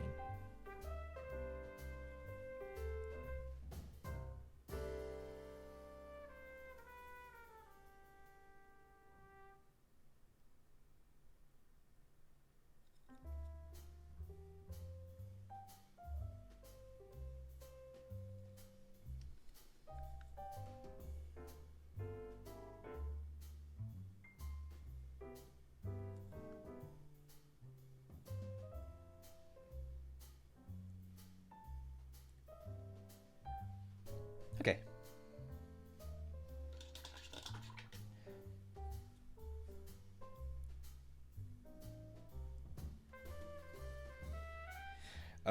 So now it's he's done. He just needs his decal and he needs I lied, he's not done. He needs a drop of corn red on his like body cam.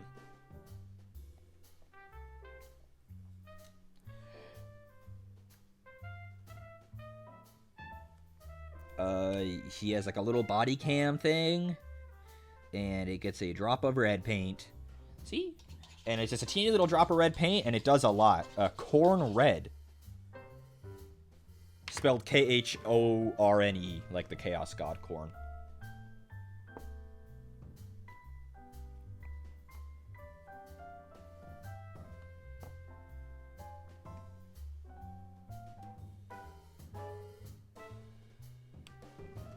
And the cable that leads to that little red thing, I just paint black at the very end, right here. And that's it. It's done. He just needs his decal, his tufts, and his base rim, but we'll do all those at the end. So he can go hang out with everyone else. 3 more. Let's do the plasma gunner guy.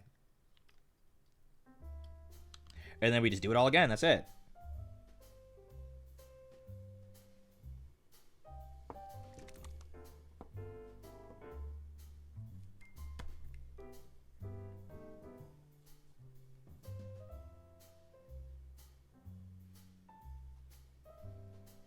One down, 3 to go.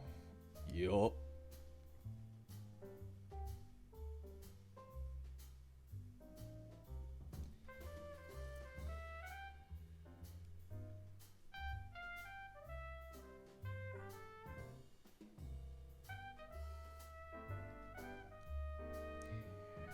Said that like the guy from Storage Wars. Yup. Yeah. One day I want to see them open up a storage container and it's just full of like $5,000 worth of Warhammer miniatures.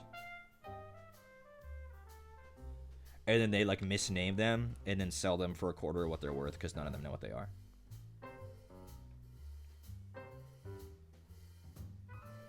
Are you still going? I wouldn't be surprised. Shows like that kind of go forever, huh?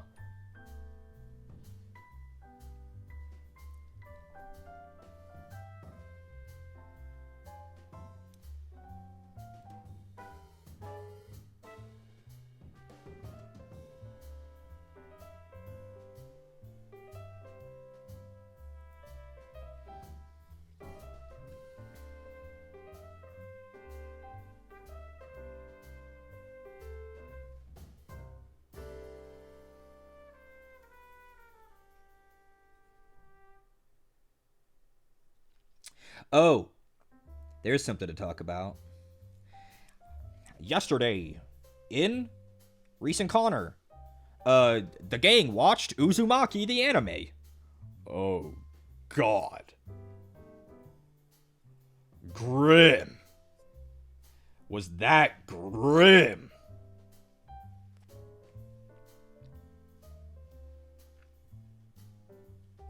Not only did the animation become really terrible after episode 1, which is well known, it was not made to be animated, guys.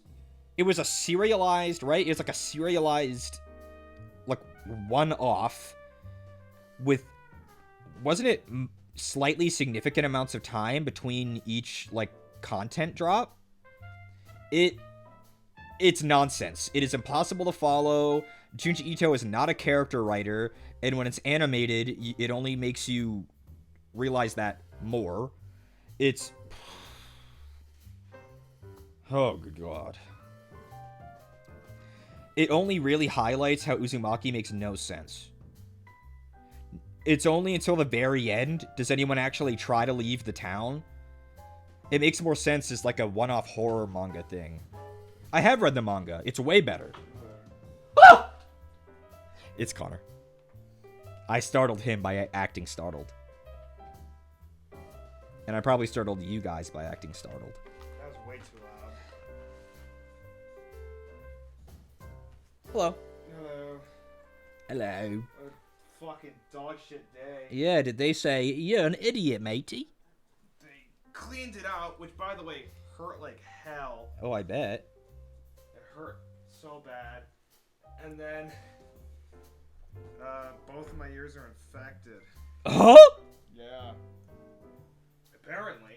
Well, I mean, did they give you... Yeah, I got Something for prescriptions and shit. But they got the block, so I can hear again. Well, that's good.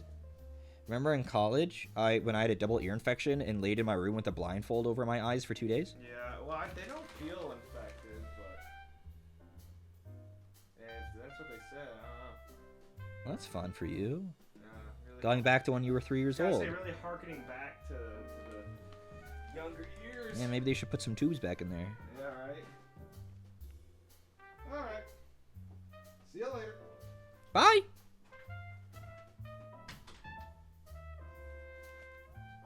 Well, that's fun for him. Yeah, I had a really bad double ear infection in college, and I was in the room in the dark with a moist, like, washcloth over my eyes for 2 days. Because the throbbing pain gave me unending migraines. Did I get it from swimming? I literally don't know what I got it from. It was not from swimming, though.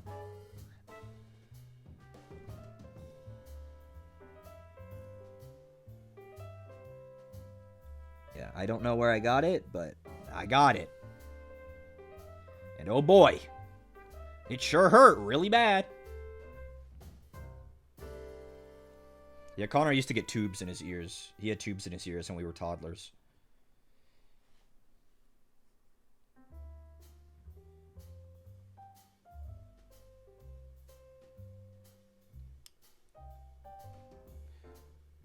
But yeah, Uzumaki, it's just really not good. Why? Again, when you read it, you don't question why no one's trying to leave. Or why no one's, like, everyone's acting like it's normal. Because things feel more removed from each other in the way that it's written. But in the anime, it's like back to back to back to back to back to back. It's like, there's snail people, there are mosquito people, and everyone's just, like, going back to normal life after dealing with them. And it's like, what is happening? Yeah, I'm in the hospital because the lighthouse was covered in goop and it burned me. And then in the hospital, the pregnant women turned into mosquitoes. It's just crazy. It makes no sense as an anime. None. Which I don't think should be shocking to people, but yeah.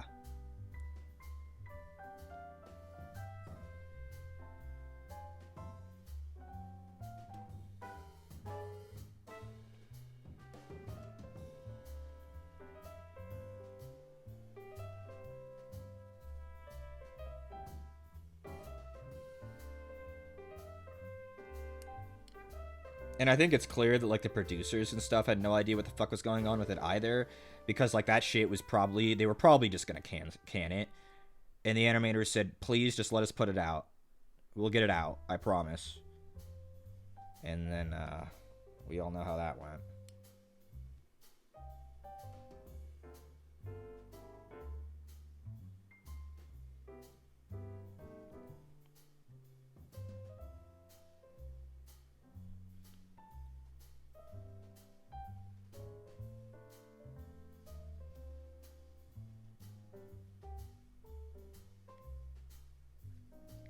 Okay. Yeah, it just made no sense. And it's like, you know, Landon hadn't read it before, and he was like, why is everyone blowing tornadoes at each other? Like, because it's an anime, and they're trying to make it a lot more, I feel, character-driven than it was in its original form, it makes you innately just try to ask more questions. And it's like, wait, why can they blow tornadoes? Why? It's just too much why, and the anime makes you ask why, and it's just, there is no answer.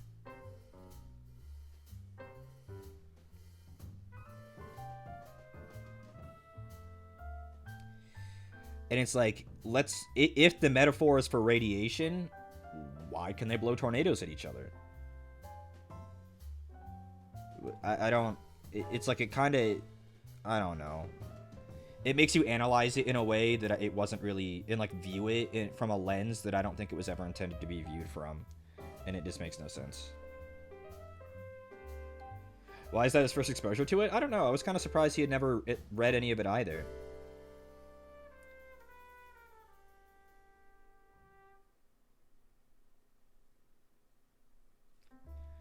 Like, even, like, baby boy Bryn. Bryn loves Junji Ito. He has, like, the Uzumaki, like, omnibus, like, fucking giant fat thing. And, like, that's baby boy Bryn. I feel like Landon's career is anime adjacent, and it's always funny to see the holes in his experience.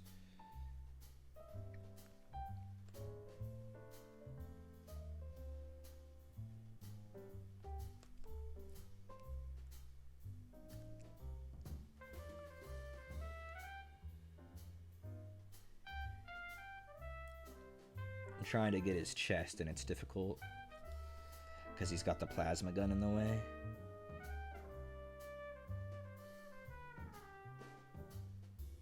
There we go. Is there any conspicuous gaps in coverage? His abs.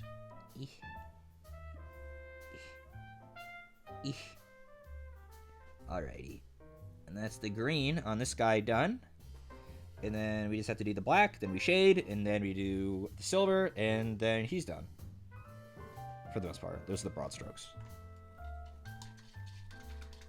Don't need to read Tomie. I noticed, and again, the anime makes this more obvious, he really likes names that end in E or IE.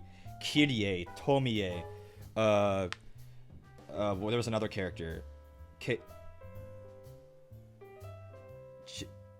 Chie. One of Kirie's cousin was another IE. Kitty?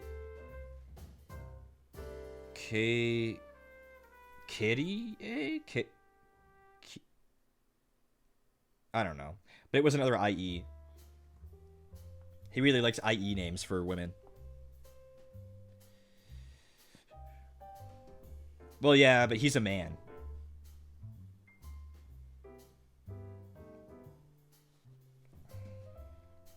I don't remember this as a trend in his works, but sure, why not? I think there were like at least 4 women in Uzumaki that were IE. And then there's obviously Tomie, which is like his most famous woman.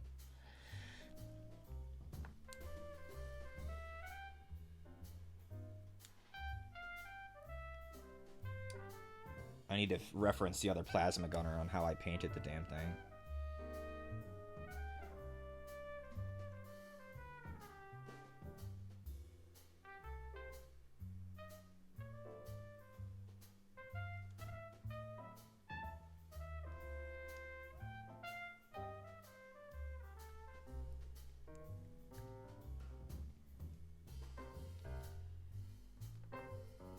Uh-huh.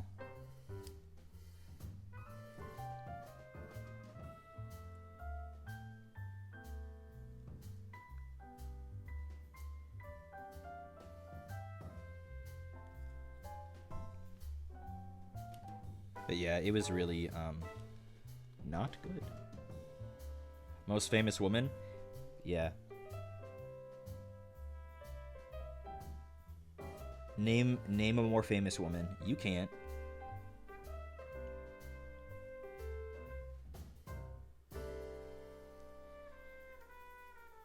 Bad Mojo. What is it? Watch Mojo? Not Bad Mojo. Watch Mojo said that she was the most famous woman, so I have to believe them.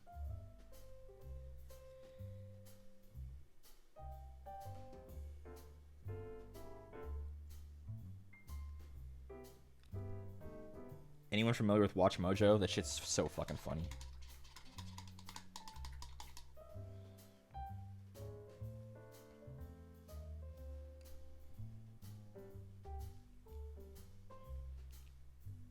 There's something that we always quote, and I don't remember exactly the context, but it was like something akin to like, how strong is Thanos? And it's like, and Thanos could even defeat the tanks.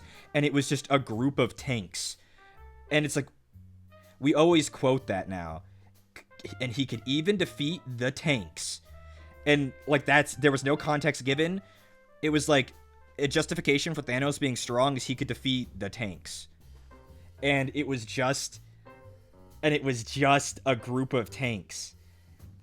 And it's like, wait, is that a hard thing for the average superhero to defeat? Like, I feel like there are more obvious things to say that Thanos could defeat to illustrate that he's powerful, besides a group of, like, M1 Abrams. Connor would know. He would remember the exact context of the tanks. But Thanos or something could even defeat the tanks. And that's why he's really strong.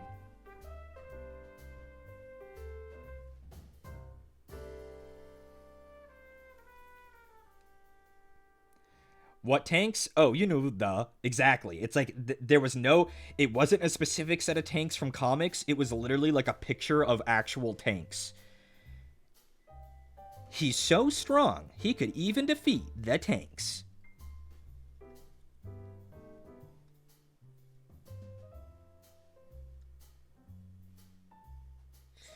Dang, I wish Connor was still in here. Connor! I need you for the Watch Mojo.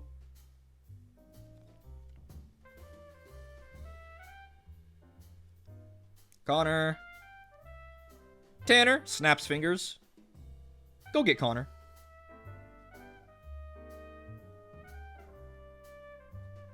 You're the only one strong enough to do it, Tanner. I'm depending on you.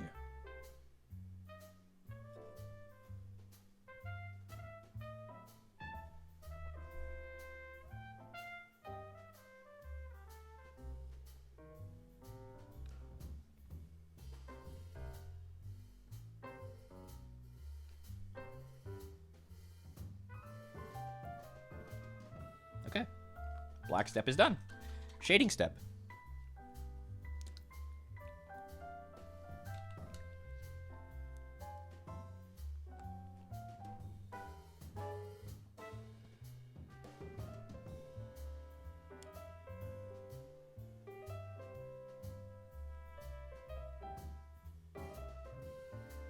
The shader. Yup. Huh? Look. There was some black paint still in my brush. That ended up a weird color. Get off of there, black paint. There we go. Ooh, that's better.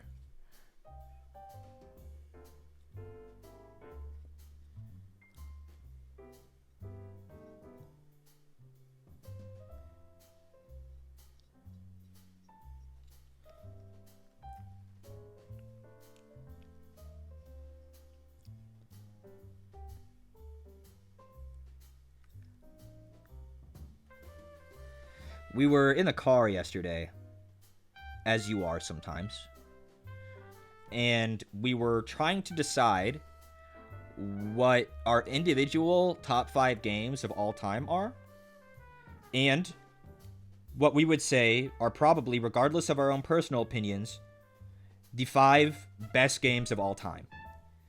And long story short, I couldn't even think of 4 games that I care about enough and like enough to put on a list like that.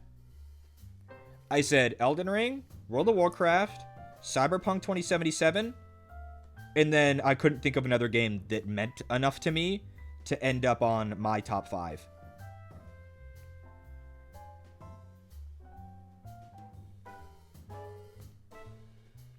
And I still can't. And I feel like that's kind of strange as someone who spent his life playing video games. But I can't. Not even RuneScape. RuneScape's not a video game. Doom, Doom 2, Doom 3, Doom Eternal, Doom 2016. Cyberpunk is that good? Keep putting off starting it.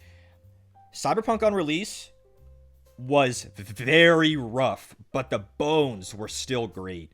As of the DLC last year, it's goated. Like, that game, the base game made me cry. The DLC made me cry. That game is goated.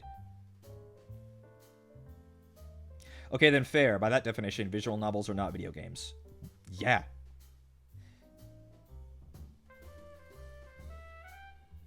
I know.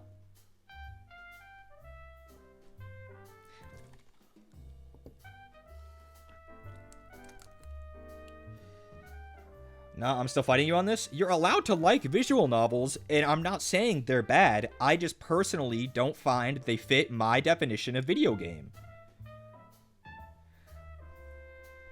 My definition is whack? Okay, that's alright. Just like I'm allowed to think that video games aren't something that visual novels fall into, you're allowed to think that that's whack. That's the great thing about being alive.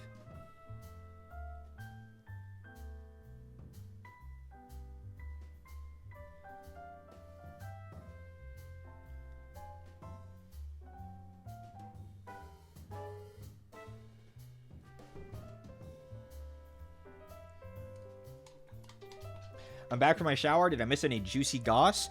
I summoned you, you stupid fuck. I said, Tanner, go get Connor now. And you failed me.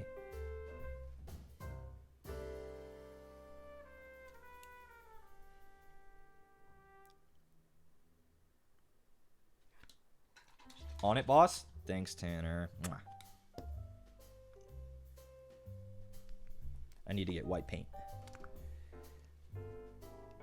You, PDA? Guys, PDA isn't that bad as long as it's within limits. A man is allowed to kiss his husband in the public without getting ewed. Okay?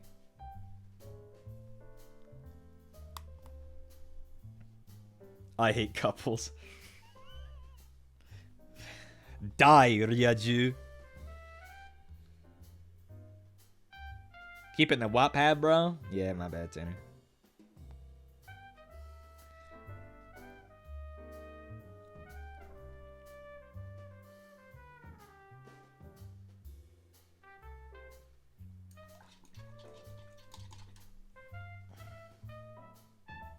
I woke up drenched in sweat. That is the fucking worst. That is the worst. I got some white on his gauntlet that I'm trying to wash away.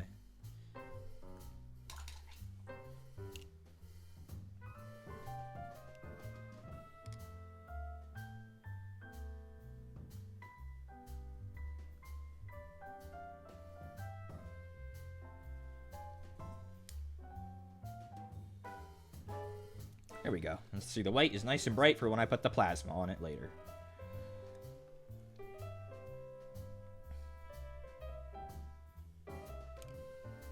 I'm gonna swap brushes. This one is the other one's a little bit better as far as the point.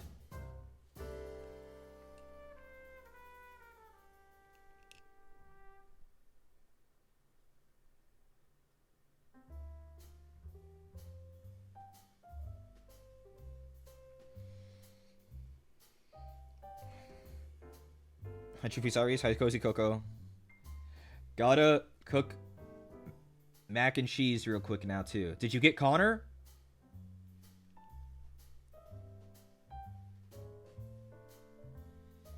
Did you get Connor?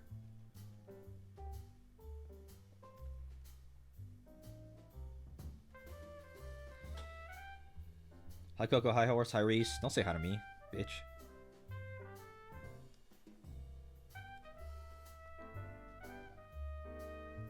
He has been summoned, but he's offline. Oh, no. Sorry, Miosk. That message was held for aggression. Mind restating that in a way that the chat can see it?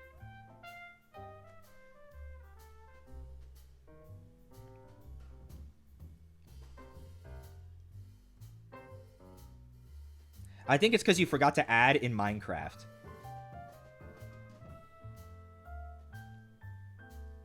You forgot to add in Minecraft. It's a common mistake.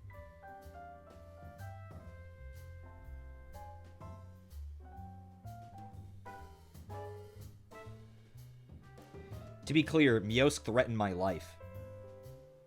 Just then.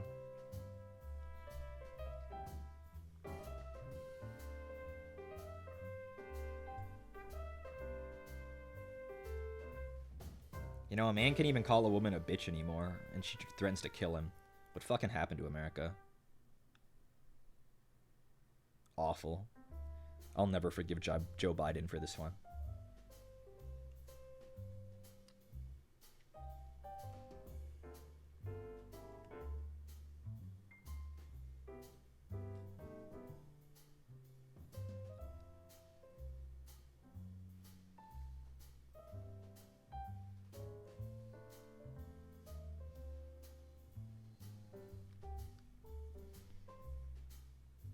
Is there any other silver bits that I forgot? Oh, on the backpack.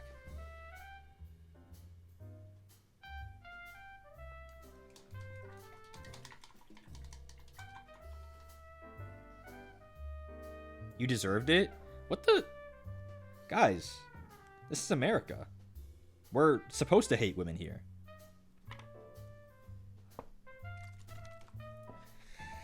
I'll strangle you for minutes, white boy. I'll let that one in. That one's fun. You can say that one. There you go.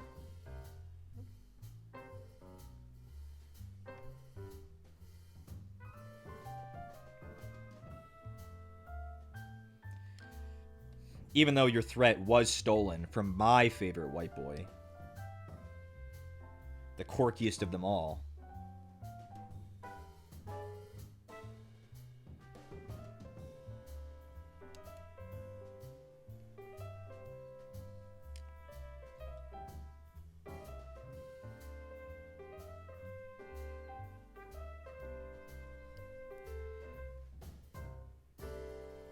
Obviously, it's Jason.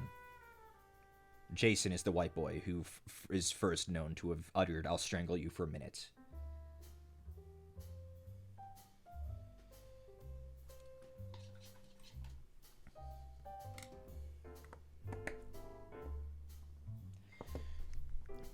I got hot dog kids meal, and it came with a gummy hot dog. Can you elaborate on hot dog kids meal for me? What? From where? For some reason, I'm thinking McDonald's, but they don't have hot dogs. What fucking place has hot dogs that also serves kids meals?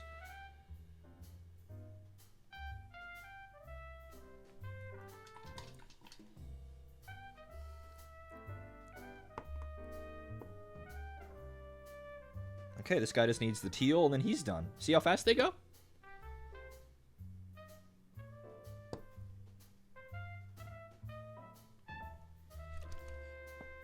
Dirt dog. That's what I call Crosby after he's had a particularly messy bout of diarrhea.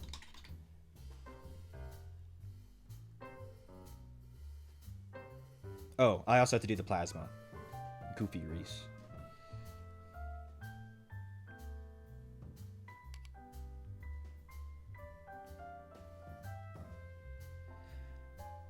I actually don't remember a time that Crosby's had diarrhea. His bowels are typically pretty good.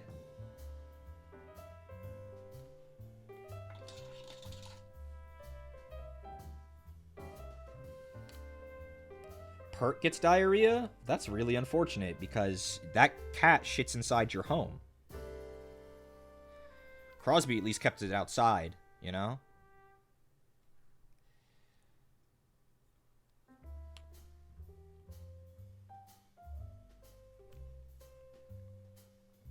When he eats things he shouldn't.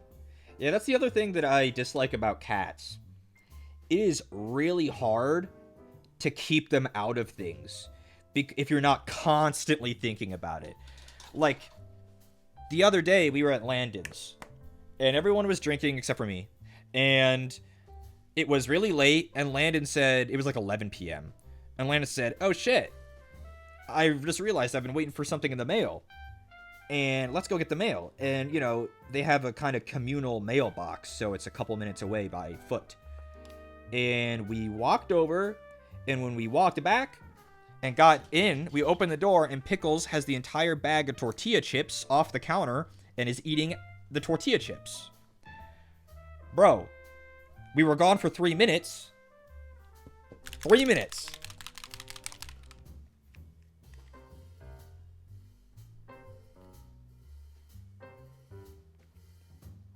It's like they literally plan while you're there, just in case if you leave. It's like, bro, we literally just left. How? He was waiting for it.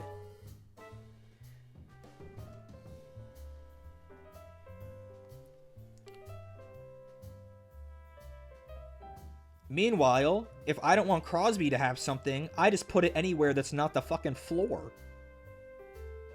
You know? Cats are so hard because you have to constantly be thinking about what you don't want them to have. You can train cats not to do that? Really?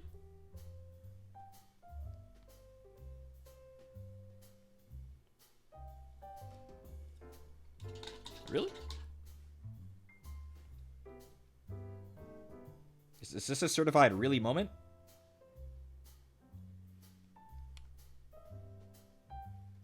How do you train a cat not to do it? Do you hit it with a newspaper, lightly, and with love?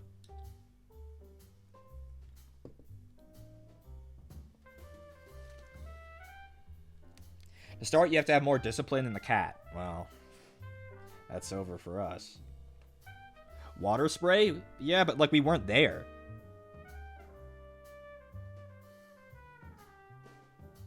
I forgot to do his flashlight on the first guy. See? On his helmet. And now all I need is the corn red on the second guy, and then he's done. Spray bottle and consistency. If my cat was constantly eating shit out the counter, I'm going to have to consistently beat his ass with love and care.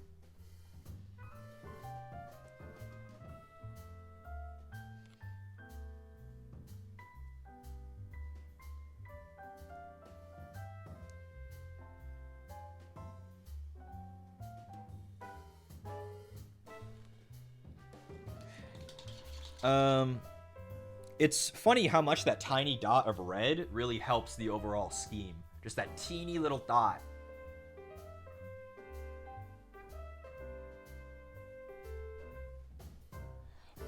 Yeah. The redder. Yep. M next, I'll rip out your fucking spine. And not with love and care.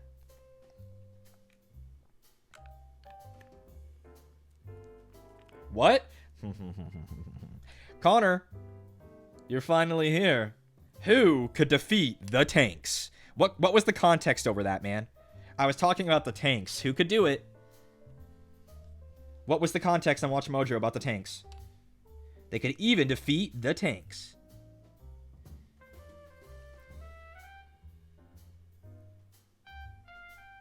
You know exactly what I'm talking about. I know you do. Emperor Bradley. It wasn't Watch Mojo? Huh? What was it? And it was Emperor Bradley?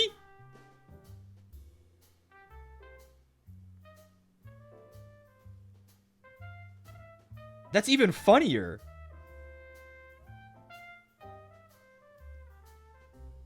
Who's Emperor Bradley? I think from Full Metal Alchemist. Right?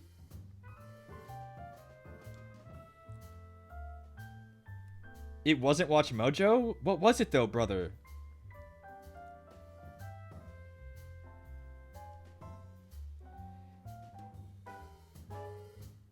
We pulled 100 people on who could defeat the tanks. You know, it was like, and he was so strong, he could even defeat the tanks.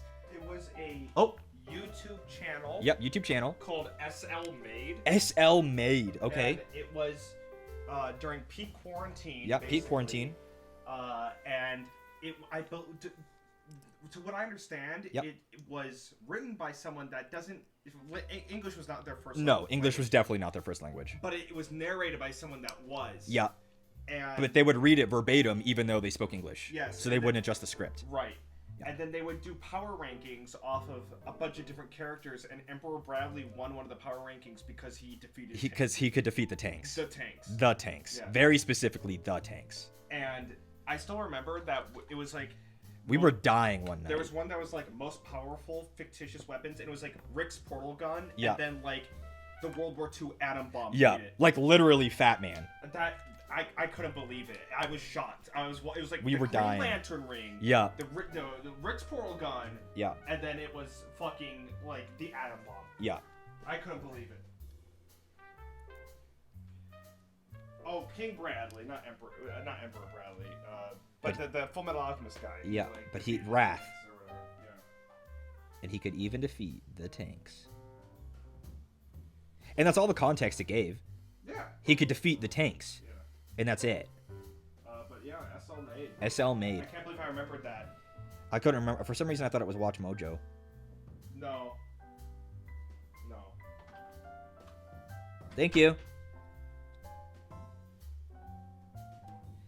Well, I don't think most of you guys will get anything from watching SL Made, but I know someone named Miosk probably would think it's the funniest thing in the world. We used to watch it a lot with Timothy Pye.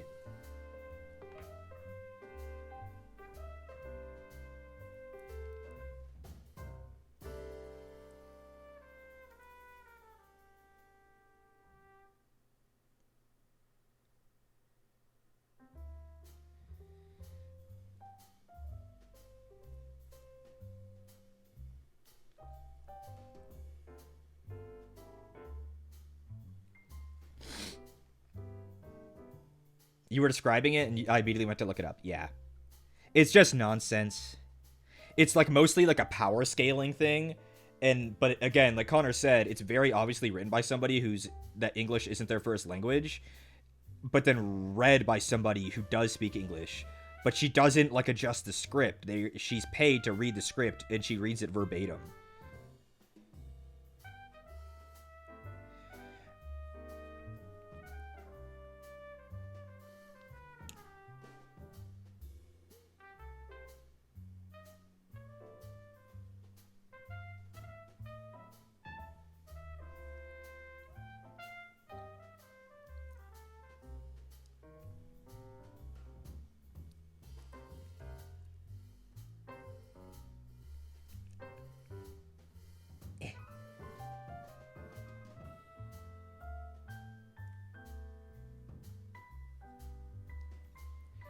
Sometimes that green step is hard.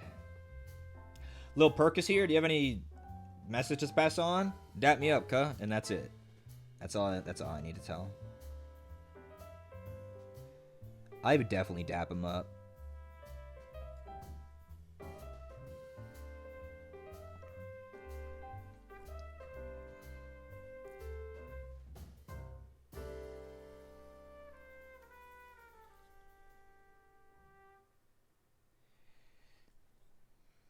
He ran under the kitchen table and I approached him to dap him up. Unlucky.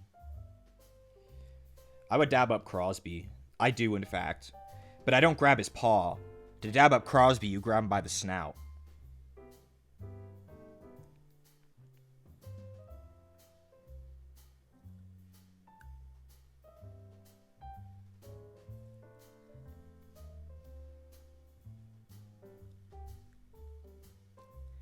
This guy's got the most closed off pose of any of them, and it's gonna be really fucking annoying to paint him for that reason. Like, why are you so closed off, bro? That's toxic.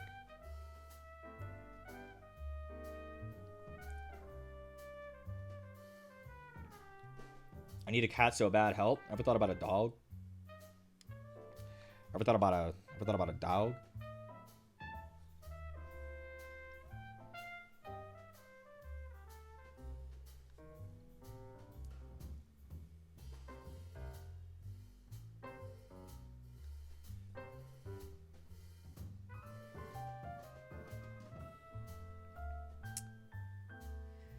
Again, I don't hate cats, but I would never get one for myself.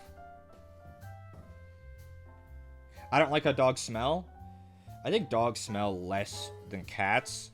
If, let's say, both cats and dogs are both equally well cared for, a dog smell isn't as bad.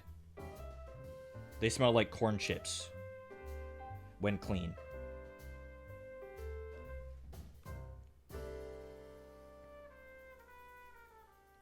Because, like, I swear, I know you cat people will say that routinely cleaning a litter box stops your house from smelling. I can always distinctly smell slightly when first entering a cat home, no matter who it is, how well they clean, whatever. It always smells like cat piss in a cat owner home. But my dog doesn't piss in the house. He pisses in outside.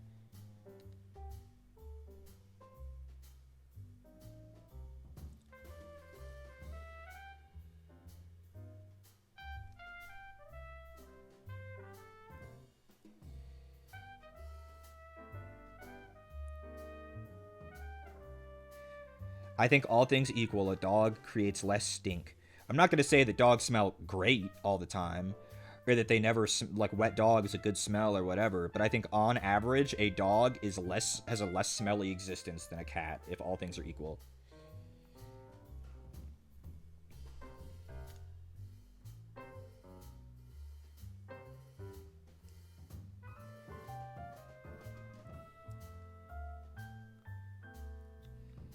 Nah? Somebody doesn't believe the truth. They hated Jesus, didn't they? For he spoke the truth. Did this white boy just liken himself to Christ? You bet your ass. Are you truly a white boy if you don't? I've walked into people's houses with cats and not known they had a cat. Never happens with dogs. Yeah, because the dog is right in front of you and he goes, I'm so happy to see you. Hello, hello, hello, I love you. And the cat is hiding.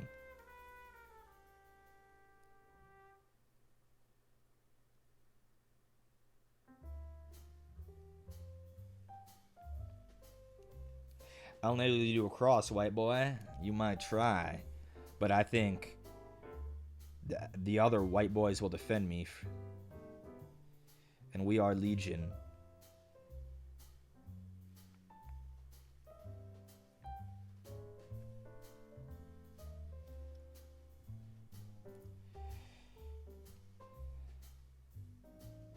Again, if a cat runs up to you and says hello when you come home, did they say, wow, what a friendly cat? They would say that, and then they would probably add it, they're so much like a dog. You'd never hear it the other way around. There's a reason for that.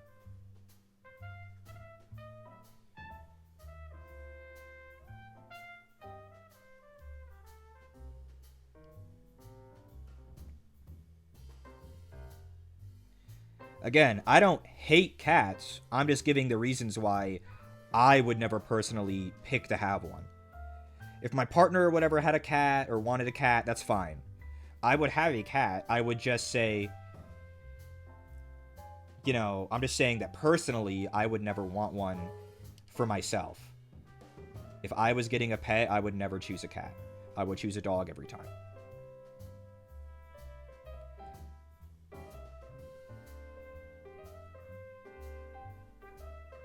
And I understand that the average person on the internet, for some reason, really likes cats, and that's just fine. You are allowed to like cats and prefer cats, but I do not.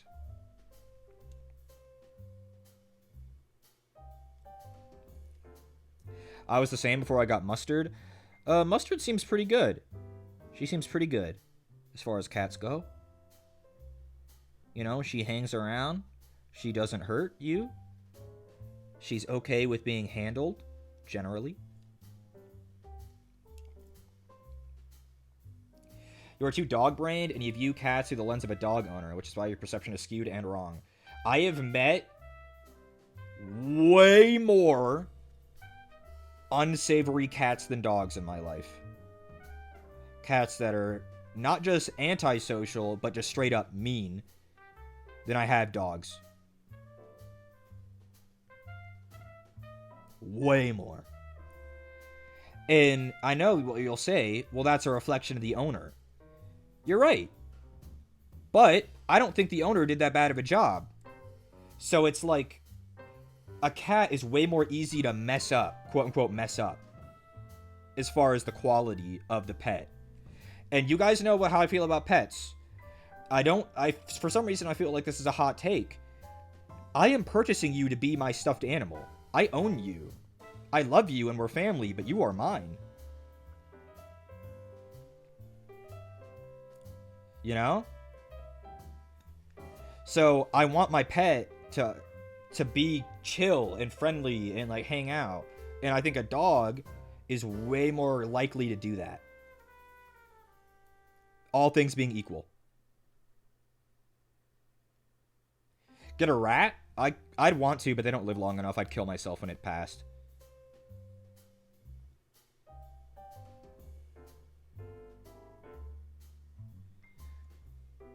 I care too much about my pets. I wouldn't want a pet that lived that short. I didn't think dogs and chill were synonymous. I mean chill as in, dang, didn't know he was chill like that, because they like hang out.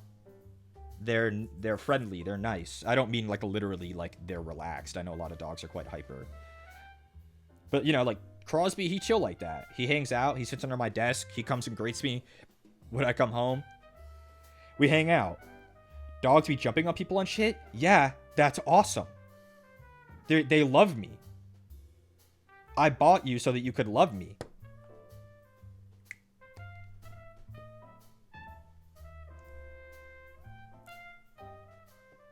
Again, you are my family, but also I own you. I bought you so that you can be my loving companion. And that I could be yours, you understand? That's not awesome? You don't like when a dog's super affectionate? That's bad training? I mean, if you don't want your dog doing it, you can train it not to, but I love when my dog jumps up and is excited to see me. Not cool when dogs jump up on a stranger? I mean, let's be real, guys. Crosby's a little dog. He's not going to hurt anyone. If it's a pit bull, sure, but I don't think he's like a kind of, you know. And he only jumps up on people he knows, too. He fucking hates, well, he doesn't hate Bryn, but he always forgets who Bryn is. Every time Crosby meets Bryn, he barks at him for 30 seconds, and then he goes, oh, wait, I know you, and then he jumps up on him.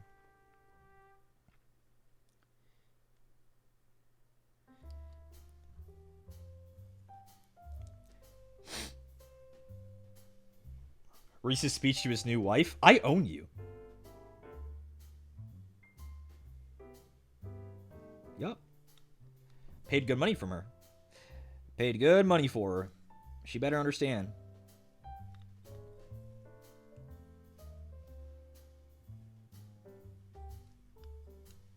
Excuse me? I mean, Horse was the one that made the joke. What am I, a coward? I'm gonna follow through on that.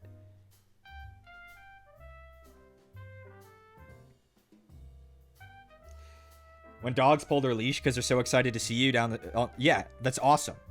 I love that dogs are excited and love people.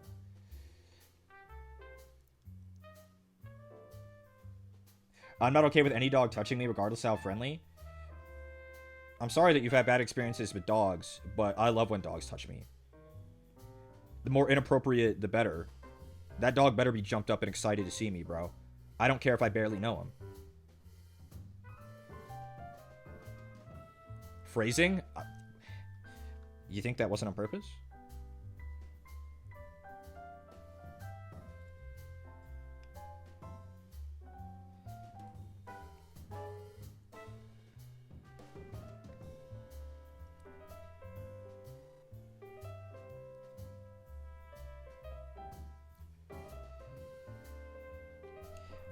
Like, I've talked about it before. One of our old dogs used to be so excited when our grandma came to visit that she would pee.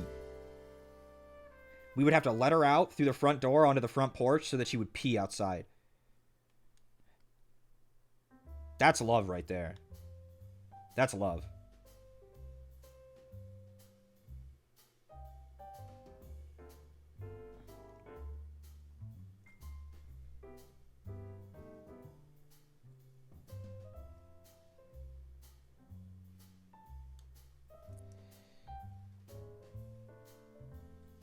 I love doggies.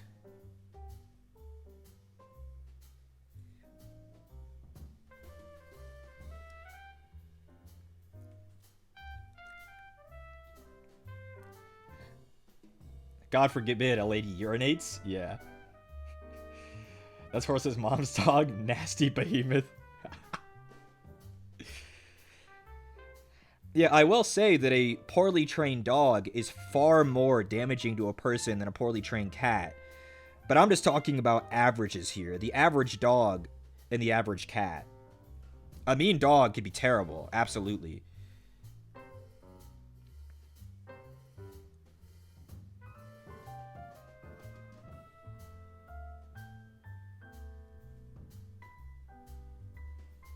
Dogs are ops? Not true. Not true, not true, not true. I see the wiener. I go to the mall and I see people with a little wiener dog, and I go, "May I pet your dog?" And that it made its day. That dog's the happiest it's ever been its entire life in that very moment.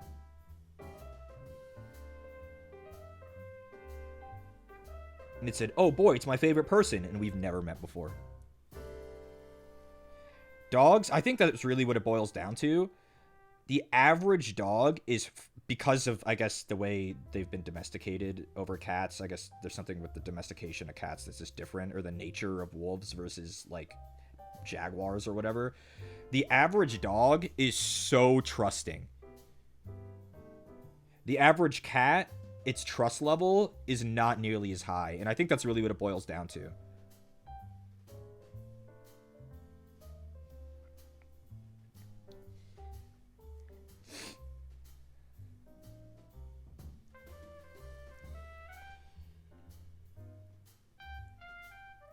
Didn't cats domesticate themselves, or is that it was a meme? I have no idea.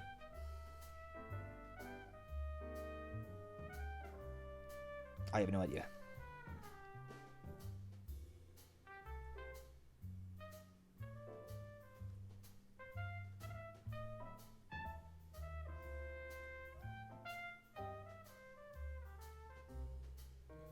Is there anywhere with the black paint that I missed?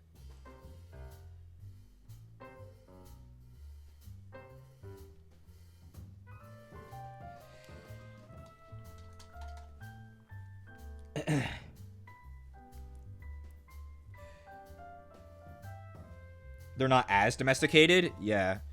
And it shows.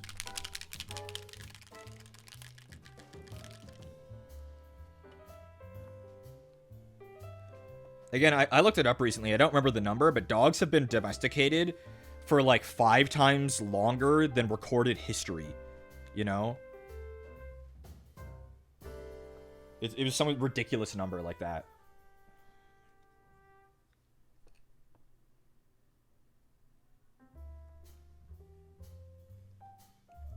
cats are domesticated? Yep.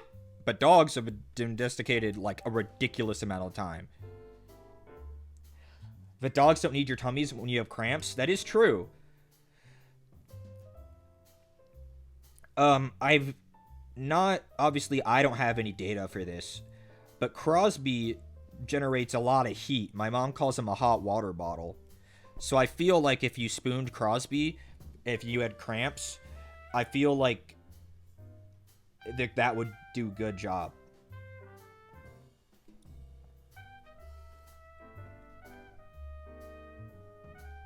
And Crosby likes to spoon. He's very spoon-shaped.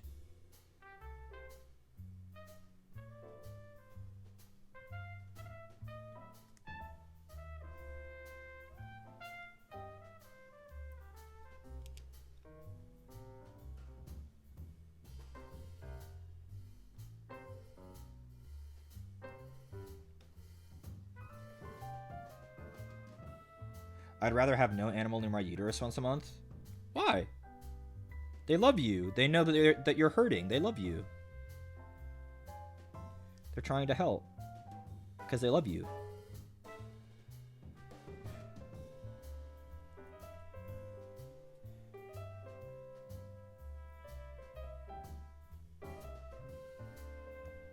Like, I think both cats and dogs can show empathy.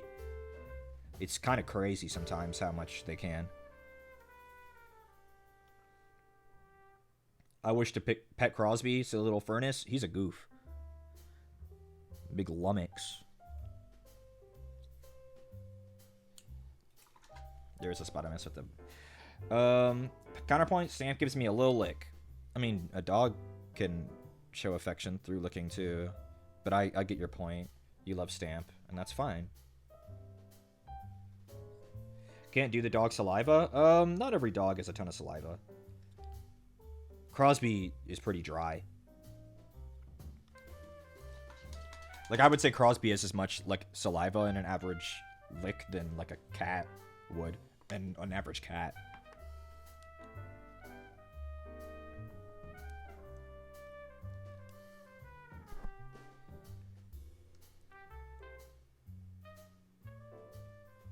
Dog saliva is okay, this is not on your face. Yeah, I understand people who don't like that, but, bro... Homie, you sleep in my bed. I'm okay with you kissing my face. That's alright. You know? We don't have boundaries. I pick up your poop, you know? You could argue, Reese, you don't pick up his poop with your bare hand. Don't care. That's my home dog right there. And honestly, his mouth is probably cleaner than a lot of people's. So, you know, he's alright. Doubt? I mean, it's not like he eats shit. And it's not me saying a dog doesn't eat shit, or wouldn't. But Crosby doesn't eat shit, because he's well behaved.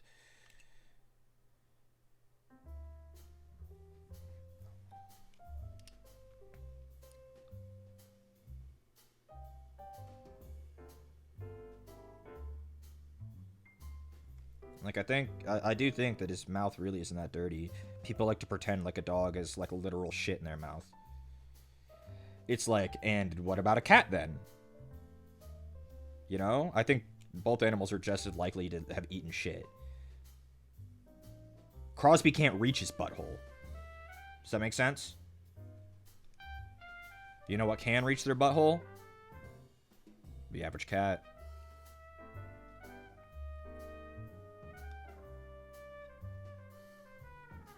Cats don't eat poop. They groom their asshole, though, don't they?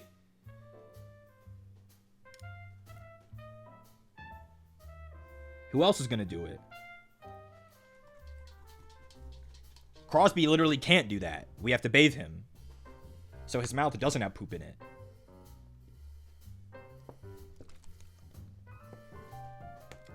Because again, dogs aren't flexible. They can't reach their butthole.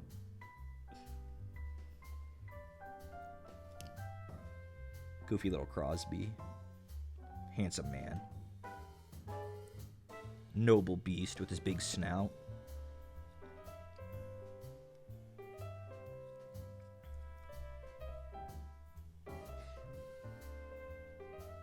They do try? Oh, they definitely try.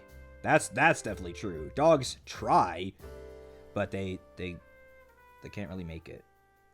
Crosby can get pretty close because he's long, but he can't.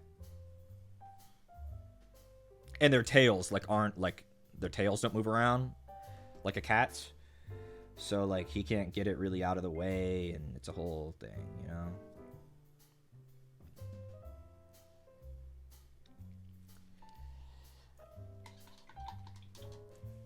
Tamp don't got a tail. Free access to the butt. She can reach right in there. Good for her, honestly.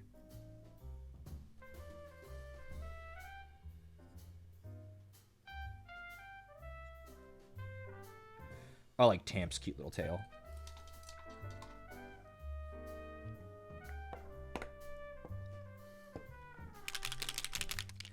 My favorite picture of Stamp ever now is that fucking Kermit the Frog picture when she's all fucking scrunched up.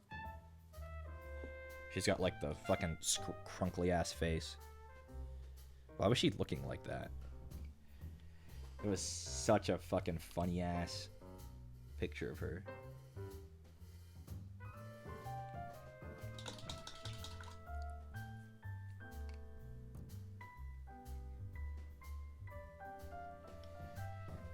She was about to give herself a bath. Yeah.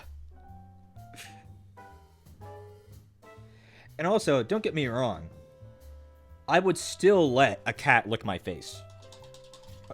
Don't get me wrong. I'm not saying I'm that type of person. It's like, ew, a cat licks his asshole, so I'm not going to let it lick me. No, I don't care. My point is, if you're going to say that a dog is dirty, then, like, as a counter argument, then, like, what is a cat, right?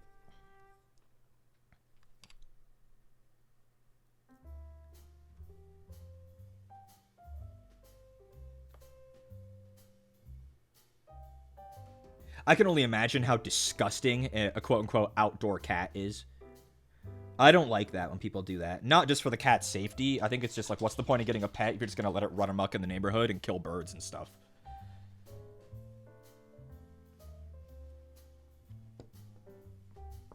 But also, it's bad for the cat, and that's, like, no good. It's the same thing I don't like when people leave their dogs outside most of the time. Why'd you get a dog? Why'd you get a dog if it can't sit on the couch or sleep in a bed? You know?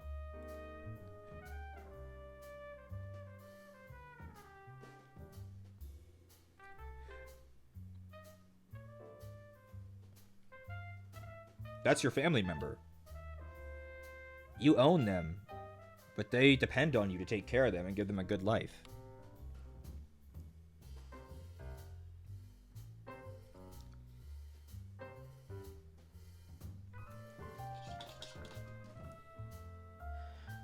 You can't see the little red dot on this guy, which is kind of upsetting because he needs that color. And not being able to put it on is upsetting me. Can I see it? What if... Even from this angle, can I see it? Nah, it's covered by the gun. That's unlucky.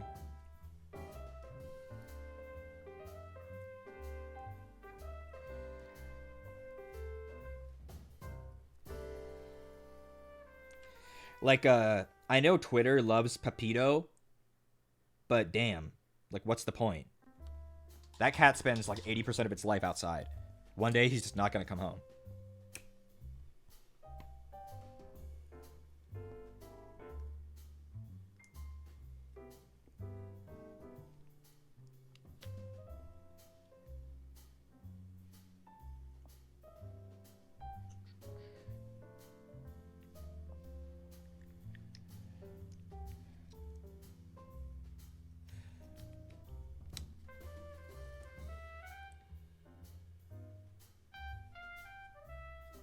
Like, I don't know about where you guys live, but, like, we have coyotes here.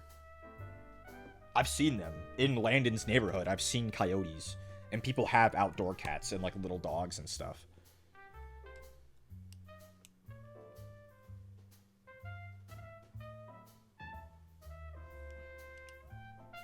He always says it will be okay to let Pickles be an outdoor cat because the coyotes wouldn't be able to get him down.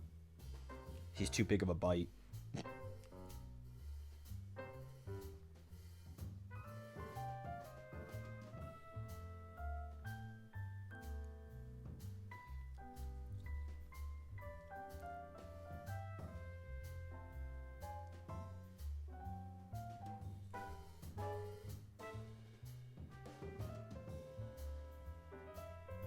I like coyotes.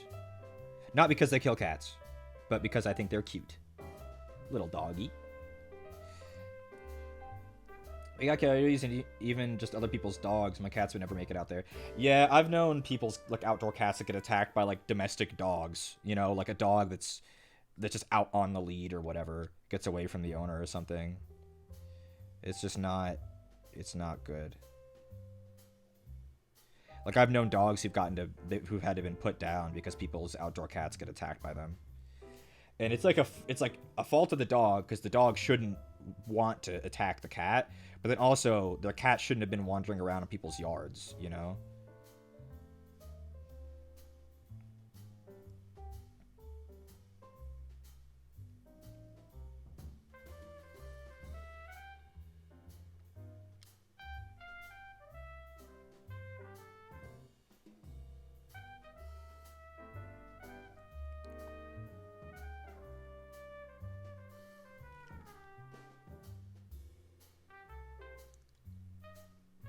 I love dogs so much. My life would be so enriched. If I had a dog, I could never kill myself ever again. That would be it.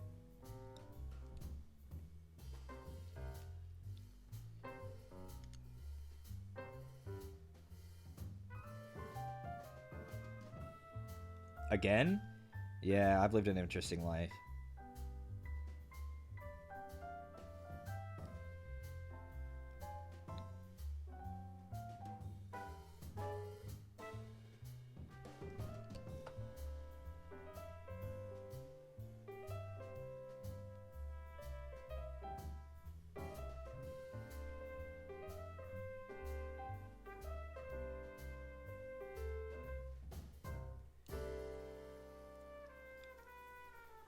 Locked in until Stormlight 10? Yeah, you're kind of spitting with that one, Tanner.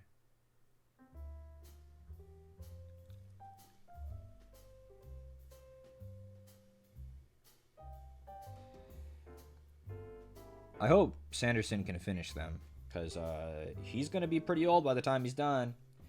Gotta head out a little early today. Got me some work to catch up on. Bye-bye. Thanks for hanging out. Don't worry, we're almost done. I've almost finished. We just have to finish this guy.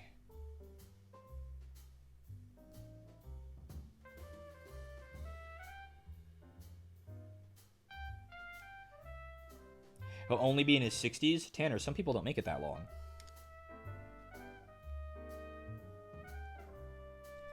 And Sanderson's Mormon, so the odds are he's going to want to kill himself before he makes it that far.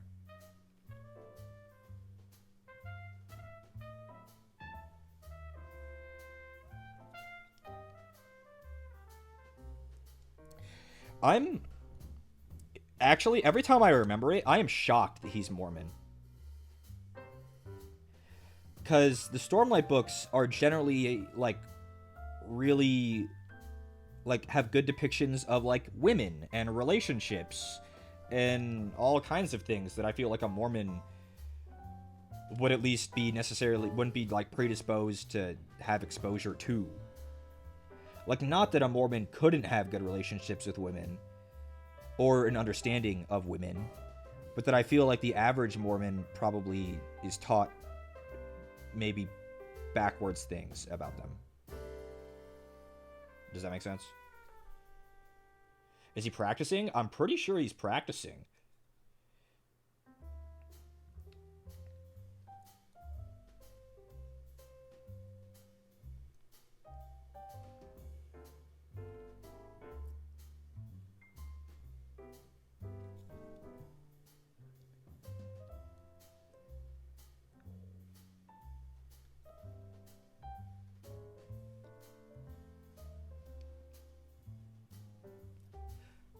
Or he just separates it from his work. I mean, no one is separated from their art. When you write, part of you is going into that thing.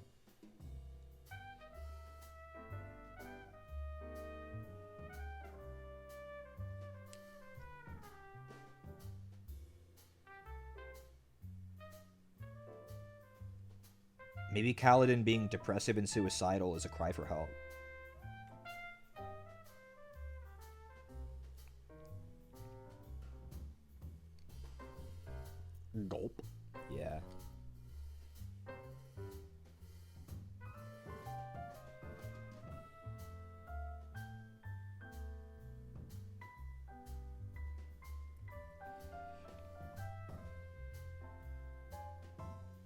I don't know. I don't want to dunk on Mormons too much. I'm sure the average Mormon is just a normal person living the way that they were taught. You know, they're not necessarily bad people. They're backwards, but that doesn't mean they're bad.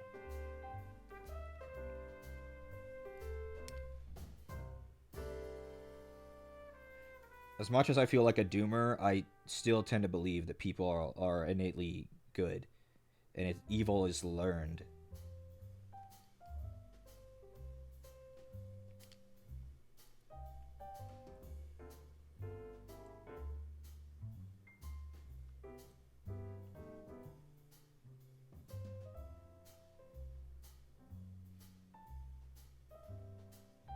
It's hard to feel that way sometimes, but I think it's true.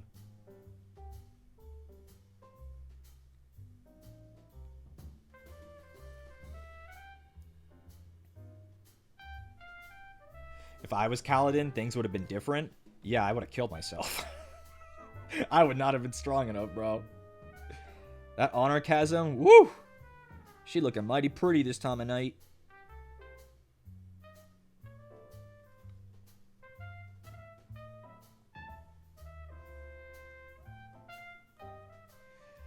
Waiter, more honor chasms, please. Yeah. For reference, we are talking about the book The Way of Kings. First book in Brandon Sanderson's The Stormlight Archive. The main character, Kaladin, has some very difficult struggles.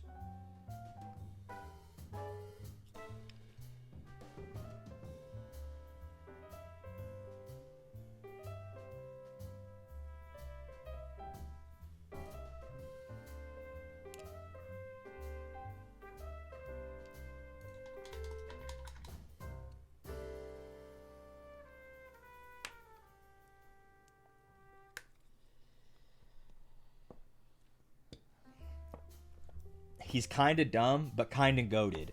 I mean, I don't think he's that dumb. He does his, I mean, you know, book 1 opens and he's already sold into slavery, you know? Like, I don't know how much he could do in his situation. Bro, spoilers. I was on the preamble. That man gets put in situations.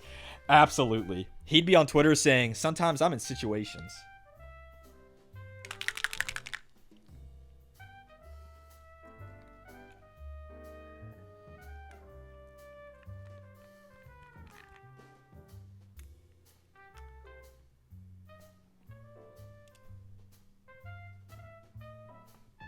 Kaladin, bro. Why you at the Anarchasm? Bro, I'd be in situations.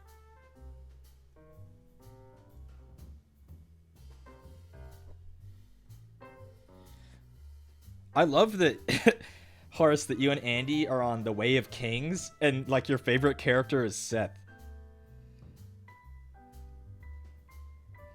I liked Seth in Way of Kings, but he wasn't, like, my favorite, because he just was still kind of, like, all of his chapters are about him murdering people. Kinda being the key word. You know, by osmosis? Yeah, you're like Connor. Connor knows about the Stormlight Archive because I've talked about it so much to him.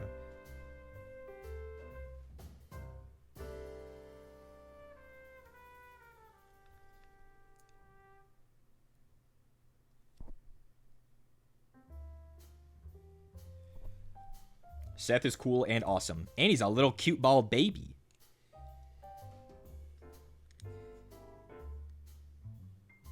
He's a cute little bald man.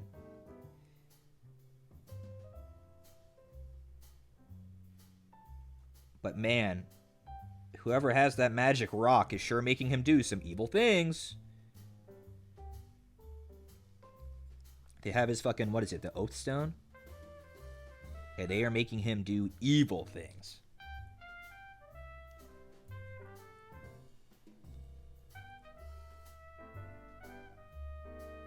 I just now realized I bought the Citadel handle, but mine is like a newer version. Yeah, yours looks like this, but small.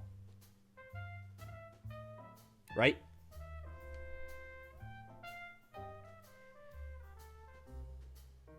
Like this.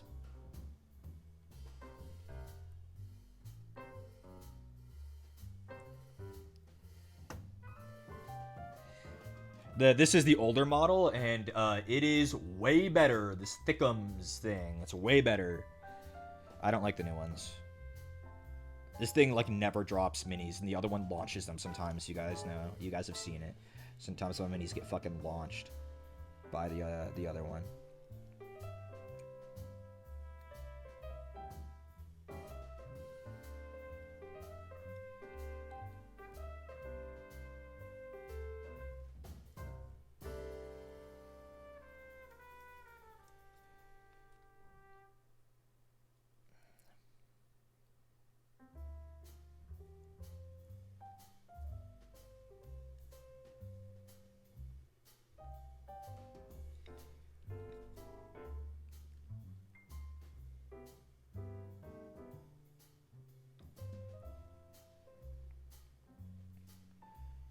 Minis can fly sometimes as a treat. You're right.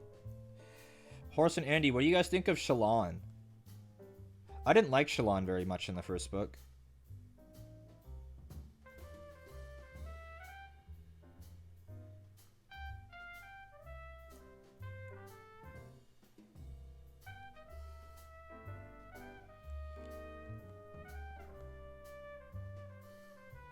Not my favorite? Yeah.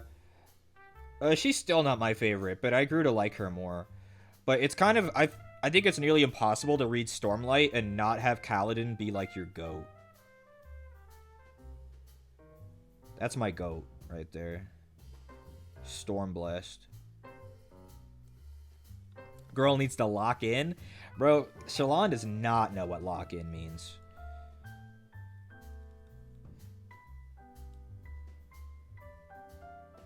But she's cool.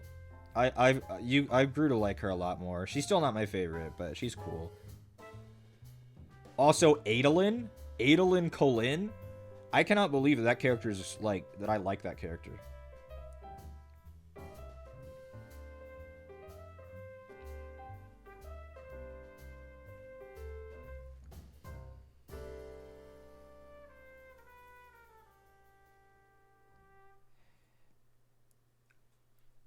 And also, my man Dalinar, that's the GOAT.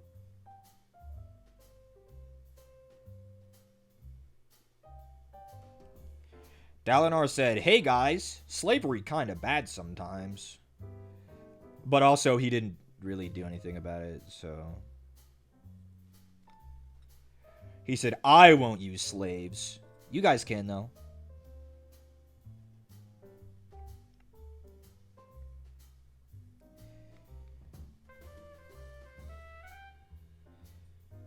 Maybe Dalinar, what do you see in the storms? I don't know, man. I be in situations. I forgot one of his gauntlets.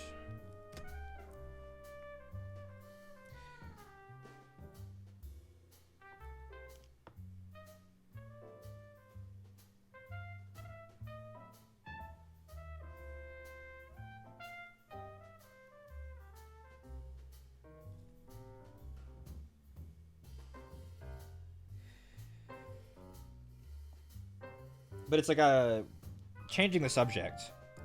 Painting these guys, right? I feel like I'm doing less detail work on purpose. Like, they have like this little, some of them have this little screen on their wrist. But like, I'm not painting the screen, I'm not painting the buttons, it doesn't matter. It's just green now.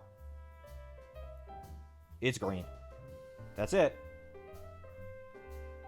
A few of them have it, or almost all of them actually, and it's just green. It doesn't matter.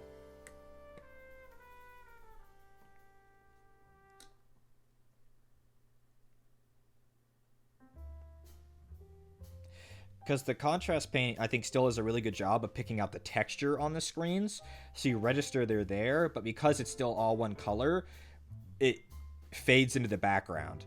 But it doesn't look like a gloopy mess by having just paint on it and no highlighting or anything.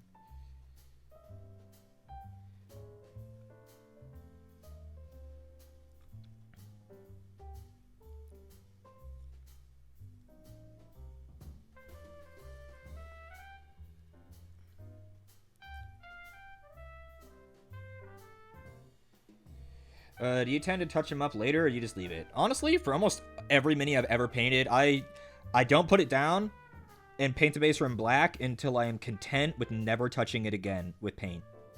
Ever. So, no. I really don't go back to touch them up. Because I don't tuft them and put the base rims on until I find them to be done. Where I would be content never touching them again.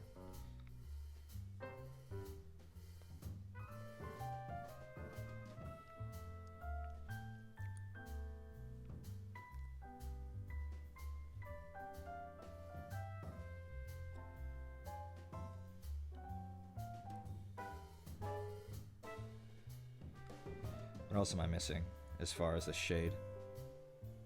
Here, in his armpit.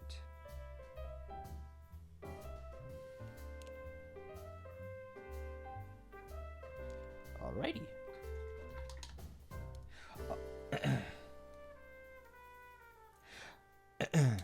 Also, a touch sounds too time consuming in terms of mini painting. It depends on how much you need to do, yeah.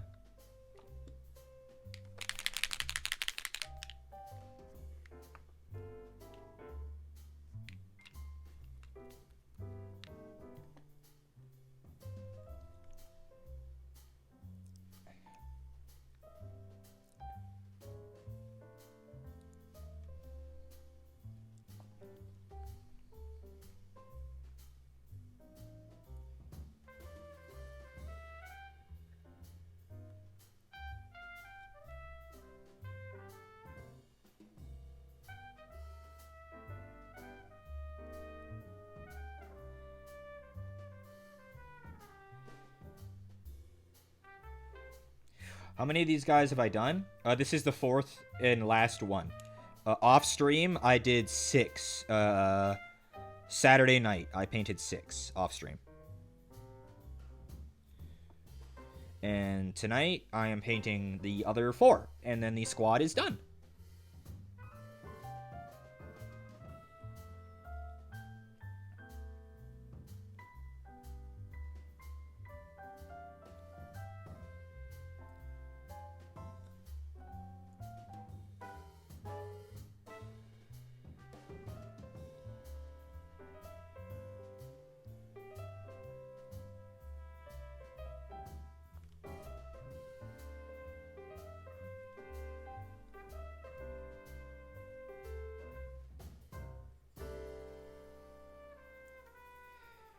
Painting these guys has actually been really fun, and I'm happy because the same recipes are used on the 20 Cadian shock troops that I still have to do.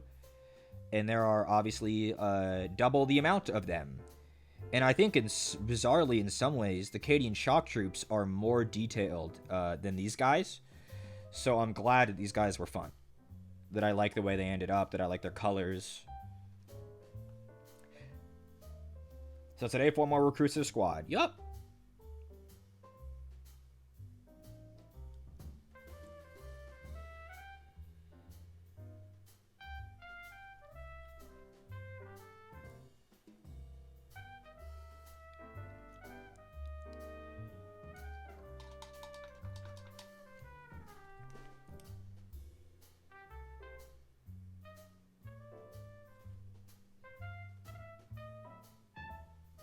Oh, that had too much water. Soak that back up. Soaked back up. 20? Yeah, the Cadian shock troops, there are a lot. There are a lot.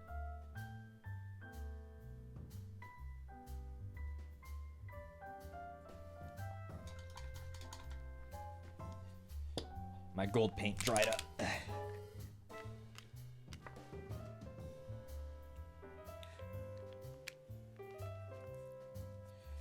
But these guys were part of the same army, and now they are going to be complete. So that's probably a good maybe 30% of the amount of guard models I have that are done.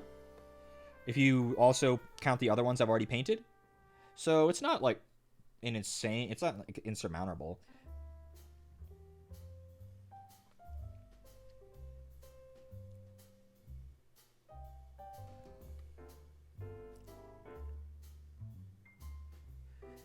And it's like things that speed up the process when you're painting this many. If anyone's keeping track about how I normally paint and how I've been painting these guys, I haven't shaded the silver.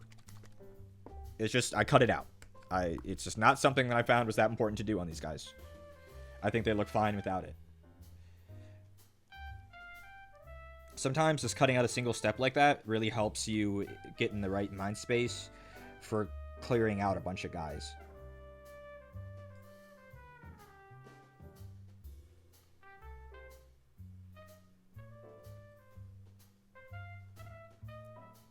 And it's like, this grenade is entirely green. The pin is green. It's just not, it's like what I was talking about earlier, not painting those screens on their wrists. It's just not important to pick out every single teeny tiny detail like that. Pick out the ones that will have the most impact. A pin on a grenade is not something anyone's going to notice or care about.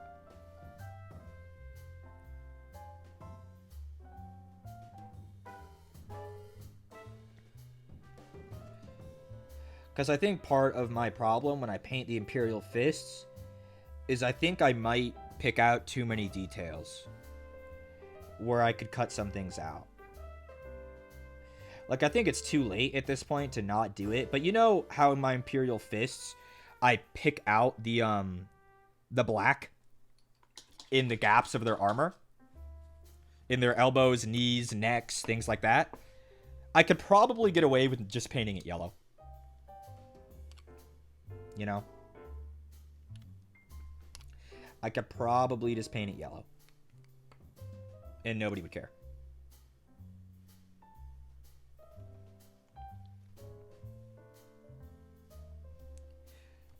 Why was the storm light? Because it was filled with investiture by the Stormfather. There you go. Hope you liked that answer. I mean, as long as it looks good, that's my point. It will look good, even though I skipped that, you know? It's just not an important detail.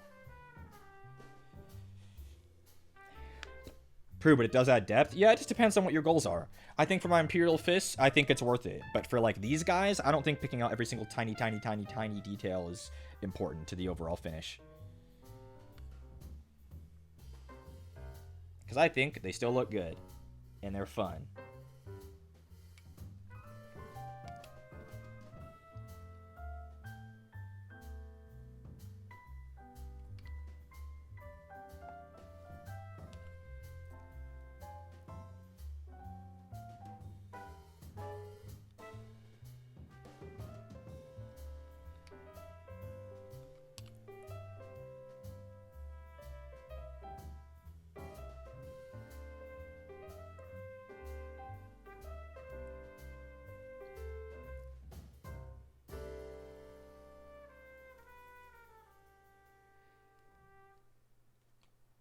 And he needs his corn red on his little button.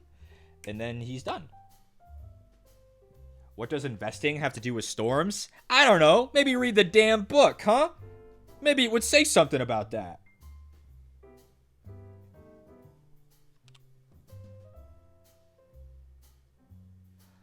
I actually don't know if the first book tells you about that, actually.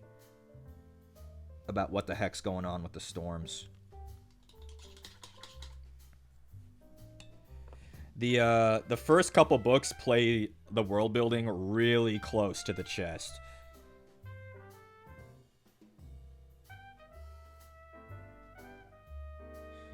Like, you learn about cultures and stuff, but, like, the real big questions that you might have answers to probably don't get answered until, like, book 3 in a lot of ways.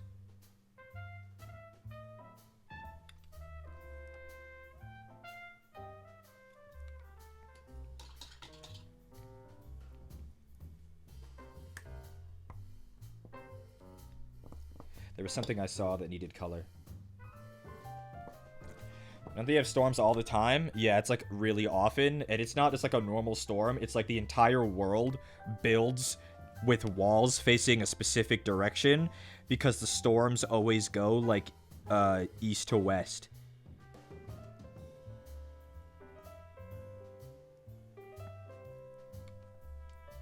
I like the world building a lot. It's what Sanderson is known for. World building and magic systems. And in both regards, he's, like, top tier. He's, like, the best of the best. Okay, well, they're all done. I just have to do the base rims, the tufts, and the decals. So I think we will start with decals. Where'd my knife go?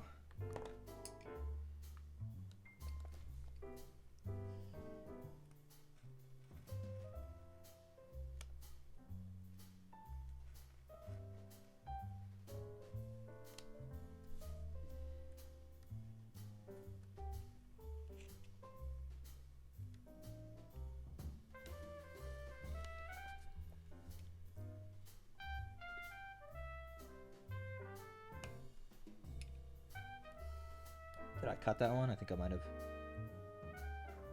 Oh, it was close. I almost cut a corner, literally. Wait, am I missing one? Where did I just put one? I just cut one out and it's missing now. Oh, God.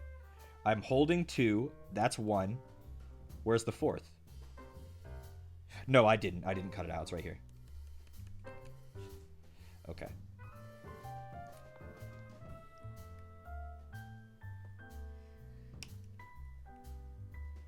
Note to self, don't cut decals in a big line like that, like I just did. It made it way harder to separate them. Cut them out one at a time. Don't be lazy.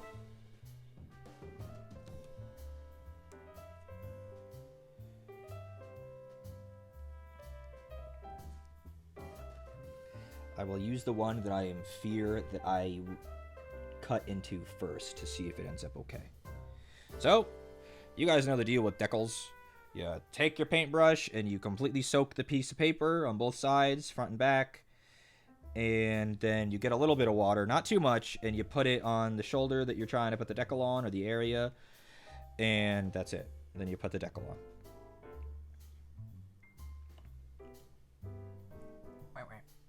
We're doing this guy.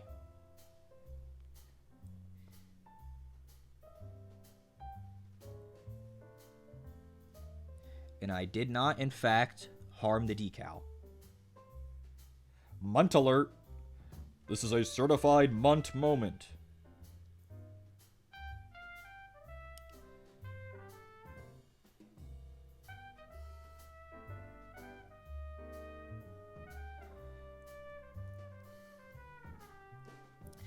And then we get the stuff that doesn't smell like vinegar. We get the other one that smells like nothing.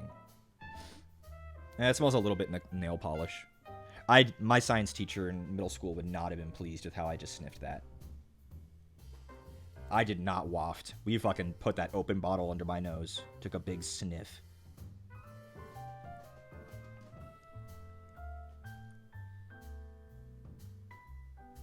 It's okay.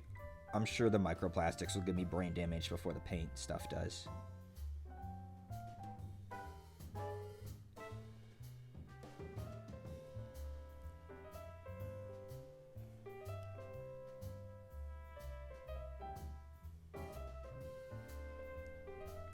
And then we take our little paper towel and I stamp them on there.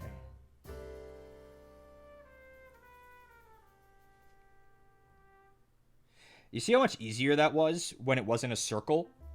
Like, it's already perfect. That's it. It's done. Because those evil, evil, evil, evil Imperial fists have a fucking circle. Motherfuckers.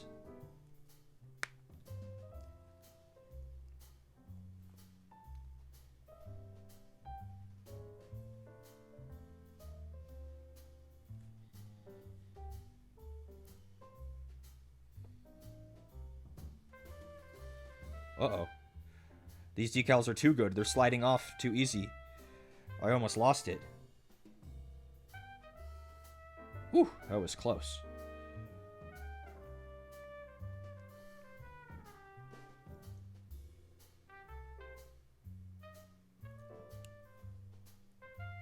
Actually, let's try to soak up some of the water now that it's on there. I think that's the biggest thing that I need to learn with decals. Less water. I saturate the surface area that I'm applying to too much.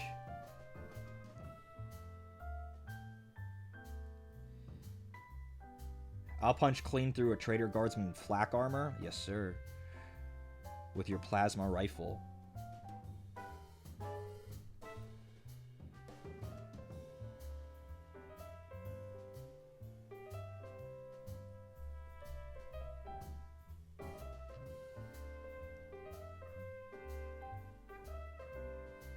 You guys get a better view of decals from this new angle, too. You guys actually get to see the surgery. Come on. Okay.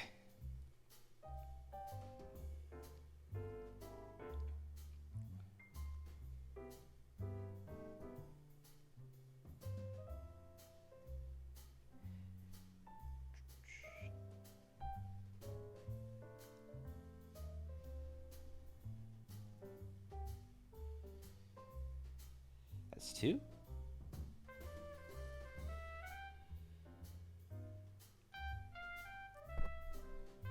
Bumped the mic. Oop. That's an oop. A certified oop.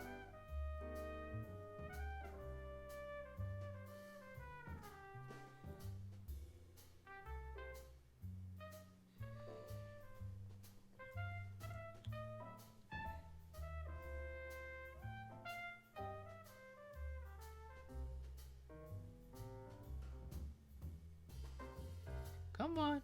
Come off the paper.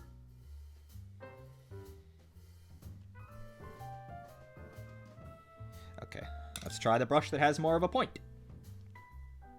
Feels more pro. Yeah, it's what I should have done this forever ago. It wasn't even that expensive to do, guys. I should have just done it. I didn't know the tools that I needed, like what would be good. And it turns out, just like the mic arm that I got, Elgato stuff is good quality. Elgato mic arm, Elgato camera arm, Elgato capture card. That's kind of crazy. Bro, get on the shoulder pad, please. Oh, he's flying around.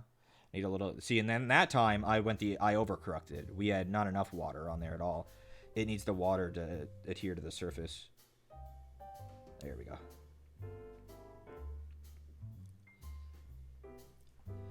Like, when I mean not expensive, I mean, like, to get this angle compared to what I had, I spent $70, guys. But, I mean, I know a lot of you know how it is. Sometimes an extra $70 is kind of too much.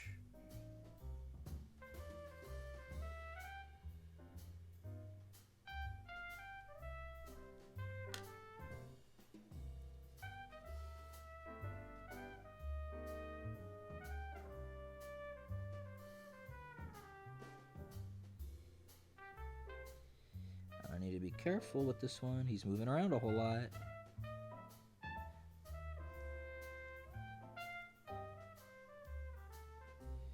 I remember when I paid for a capture card just to play console audio through my PC. What the hell? Why the hell would you do that?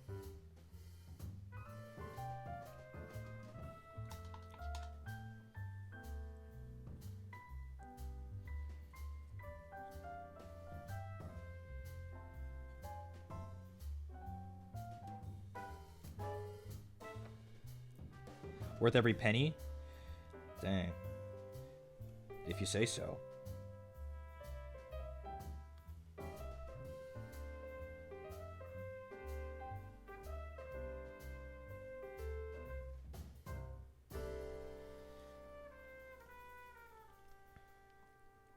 It's been cool to watch my streaming journey and developments. I'm glad you've had fun. I have had fun too. But like I said recently, I just don't think I can do it anymore. At least not routinely.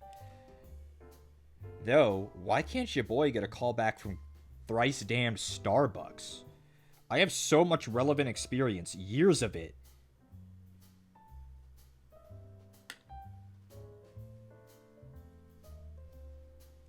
Yeah, there's a gap in my resume. Don't care. That shouldn't matter.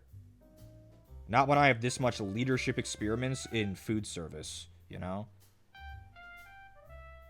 I'm just trying to earn a wage, man. And I'm not being particularly picky about it, obviously. Do you want me to NEPA hire you into healthcare? I think healthcare might be the one thing that's worse than food service.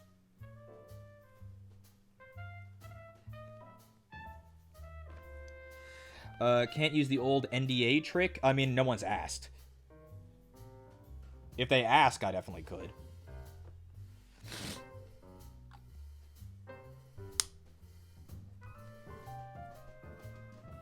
You got blackballed by the CFA manager? I don't think so.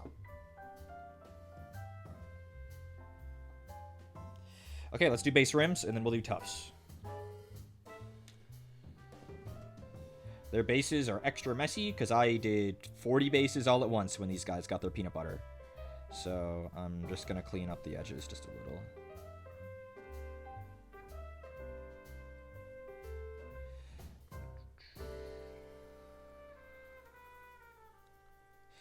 Gaps in resume, people caring about that is so goofy.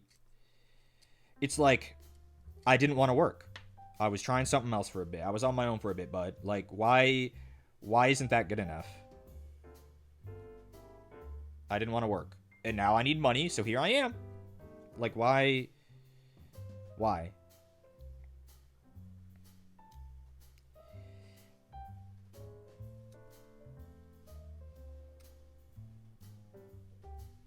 Especially because no one's hiring? Yeah. Again, for some reason I can't get a call back from Starbucks. There are like 4 Starbucks on the street near my apartment. I know one of you motherfuckers is hiring.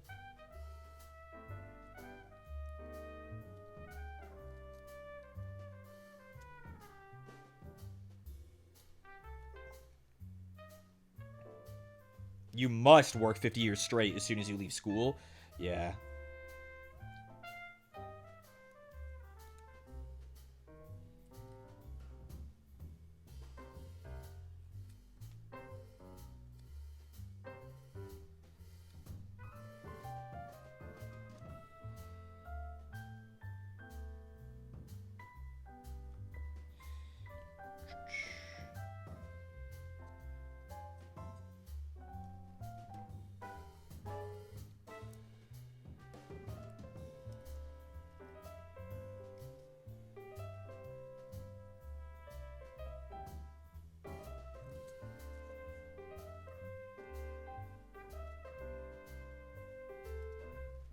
Okay, that's good enough.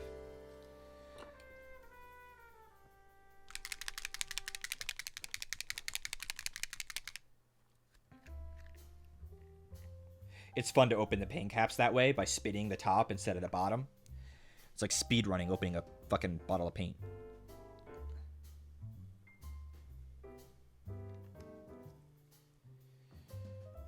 It's all little things, isn't it, guys?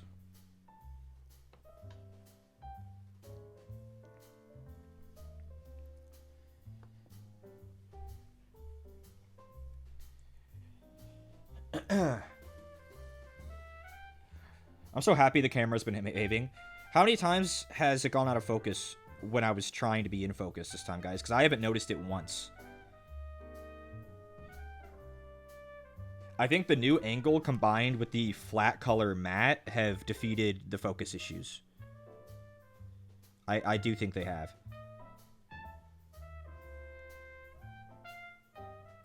Like once maybe? Yeah, I haven't noticed it. Like, as long as I stop moving and, like, get it in center frame, like, it stays in focus.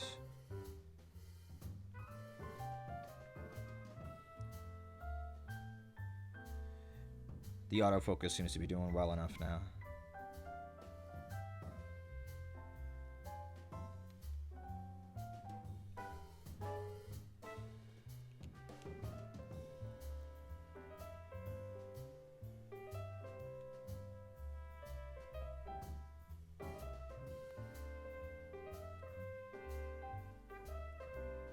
Camera out of its rebellious phase? Yeah. See, like there, it was just changing, it was just refocusing, but it didn't, like, go out of focus and stay there, right? Like, for 1 second, because I got my hand here, it focused on that instead. And then I moved here, and it just readjusted. I don't know. It's over for camera. It's finally learned. The matte helped, yes. The single color, light colored matte that is high contrast against basically any color that I want to paint, is very good.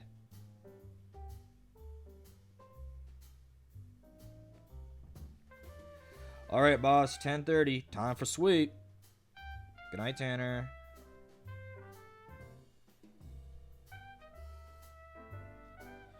It's alright, I'm basically done. You're just gonna miss tufts, and that's it.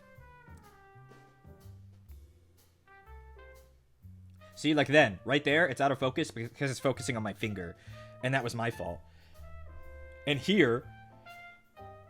Come on, you got it. Come on. There, see? I didn't have to tell it anything. It refocused, it did it. But it's just because I put something in the foreground really heavily that it freaked out. And I'm doing it again. It's hard when I have to hold it like this. My fingers keep going in and out of frame. So I'm not blaming camera for that one.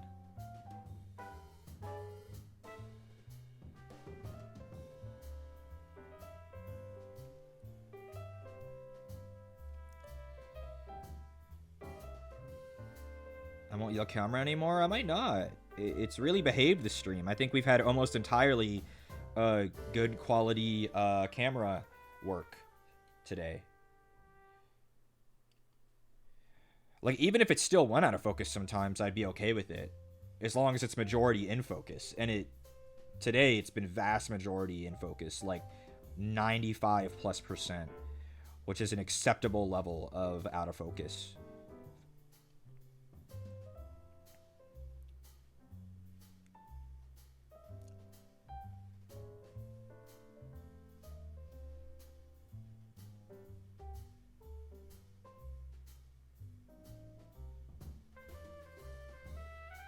Like, even there, when my fingers took up most of the frame, it still kept focus in the center instead of my my fingers. It also helps that the camera is closer to the work, so that I don't have to zoom that far in. As long as I remain less than 50% of its total zoom with this lens, I can tell it where to focus. So if I tell it to focus in the center, it'll go out of its way to try to do that, as long as I stay no more than this zoomed in. So that also really helps.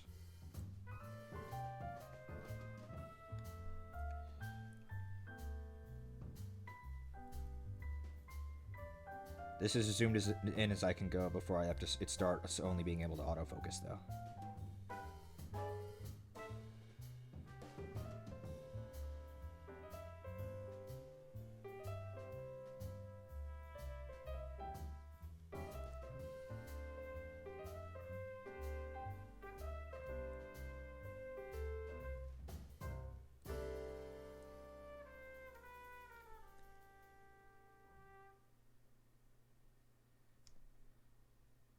Alrighty, that's the base rims. And now it's time for the tufts. And then we're done. Uh-oh, I'm missing one of the colors of tufts. Where'd he go? You're lost. There's one more color. It's somewhere. There's a really dark color. What, I'm missing it. I think it's lost inside all these decals, potentially. Yep, there it is. Found it. And I think I just saw another tuft that was thought lost to the ages back here. Wow, really? I found some really lost guys back there. Okay, well, dang. I found some of these burnt ones, and I thought we were out of these.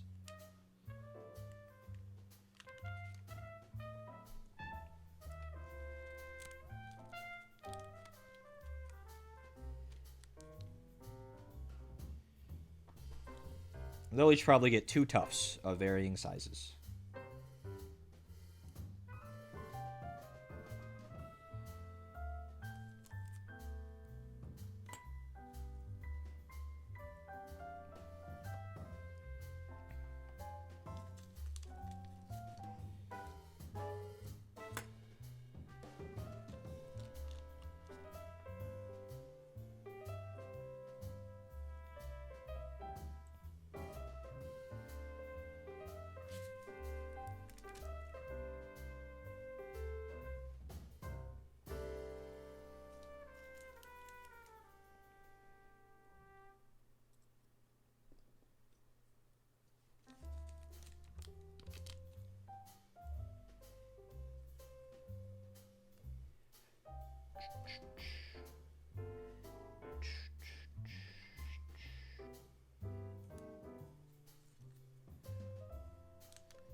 Okay.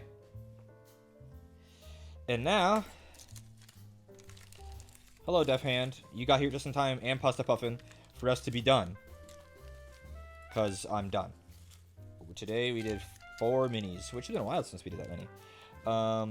We did these 4 Kasrkin,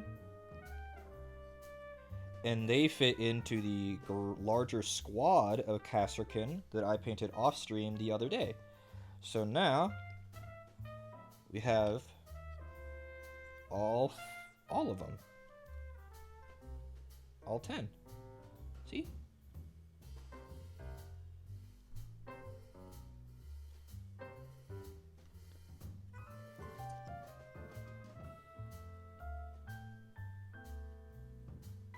Why is the ground always peanut butter colored? Why is it not sometimes other colors? Because this is the peanut butter. I could get other colors, but I like them all having the same color. They sell other ones. I have another one. This one is gray. It's like a more grainy, like gray. It's called gray pumice. It does look like gray pumice. But I don't like the way that one finishes in its color. I like the peanut butter a lot better. And I like to have all my minis based the same, so they all look like they're on a big battlefield all together. All of them. I thought it was a default, so I was wondering if there was a standard reason for it. Nope. I mean, I could paint it too if I wanted. It can be whatever color I want. But, yeah, this is just the way I prefer it. So yeah, and the whole squad done. They look pretty epic all together. All 10. Like here are the ones. Like here's one of the ones we did today. He's this guy. You know, he's got his little auspex. He's got his gun. He's got his decal. Yeah. I'm not gonna go through all of them, but this is generally what they look like. It's going in and out of focus because we have a messy background. But yeah. They're fun. They're green. Green guy. Green guy. Green guy. Who was the last guy I painted? Did I get the red dot on him? I think I did. It was this guy. Yes, I did do the red dot. Okay. So, that's it, everybody. I guess we'll see if there's anyone to raid. And thanks for coming. It was a fun stream. It was chill. We talked about Stormlight. We talked about dogs. We talked about visual novels. We talked about Uzumaki. We talked about...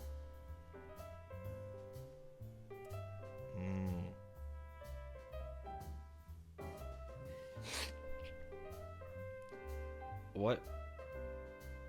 I just started Mistborn recently. I'll be back then. Mistborn's goated. I missed out on VN talk. You wouldn't have liked it. It was me trying to argue that visual novels aren't video games. Yeah, dogs, cats. Oh, shit. Dr. Faust Painting Clinic. Dr. Faust, appreciate the raid, man. Big fan of the content. I said, oh shit, because I'm about to raid out. Because I'm done. I had painted some Kasrkin today, but you guys are welcome to look at them. Today, we painted some Kasrkin. Any questions, Dr. Faust viewers, about what's going on with the Kasrkin? For the 3 seconds I got you before I raid out. I think they did turn out good, though. I like them. I need to varnish them so the decals stop being glossy, though. A little spritza matte varnish. Spritza. Very technical term, spritza.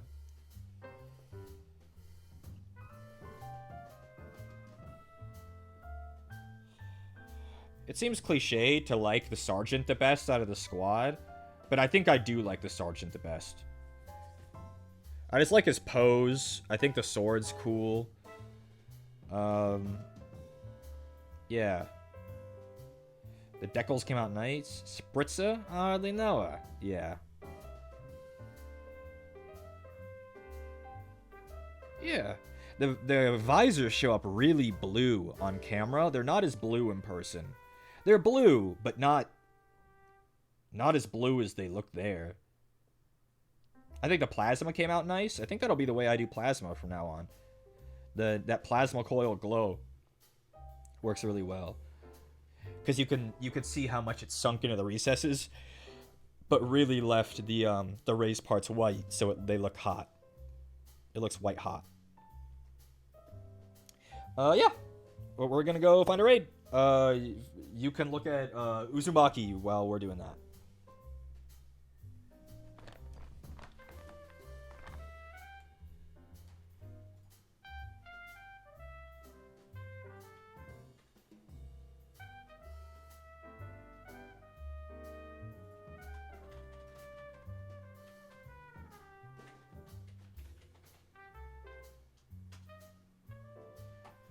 Okay, everybody, go see Casper. Go see Casper. Now that he's dual streaming, I can raid into him sometimes. Everyone, go see Casper. Goodbye. Goodbye. Thanks for coming, guys.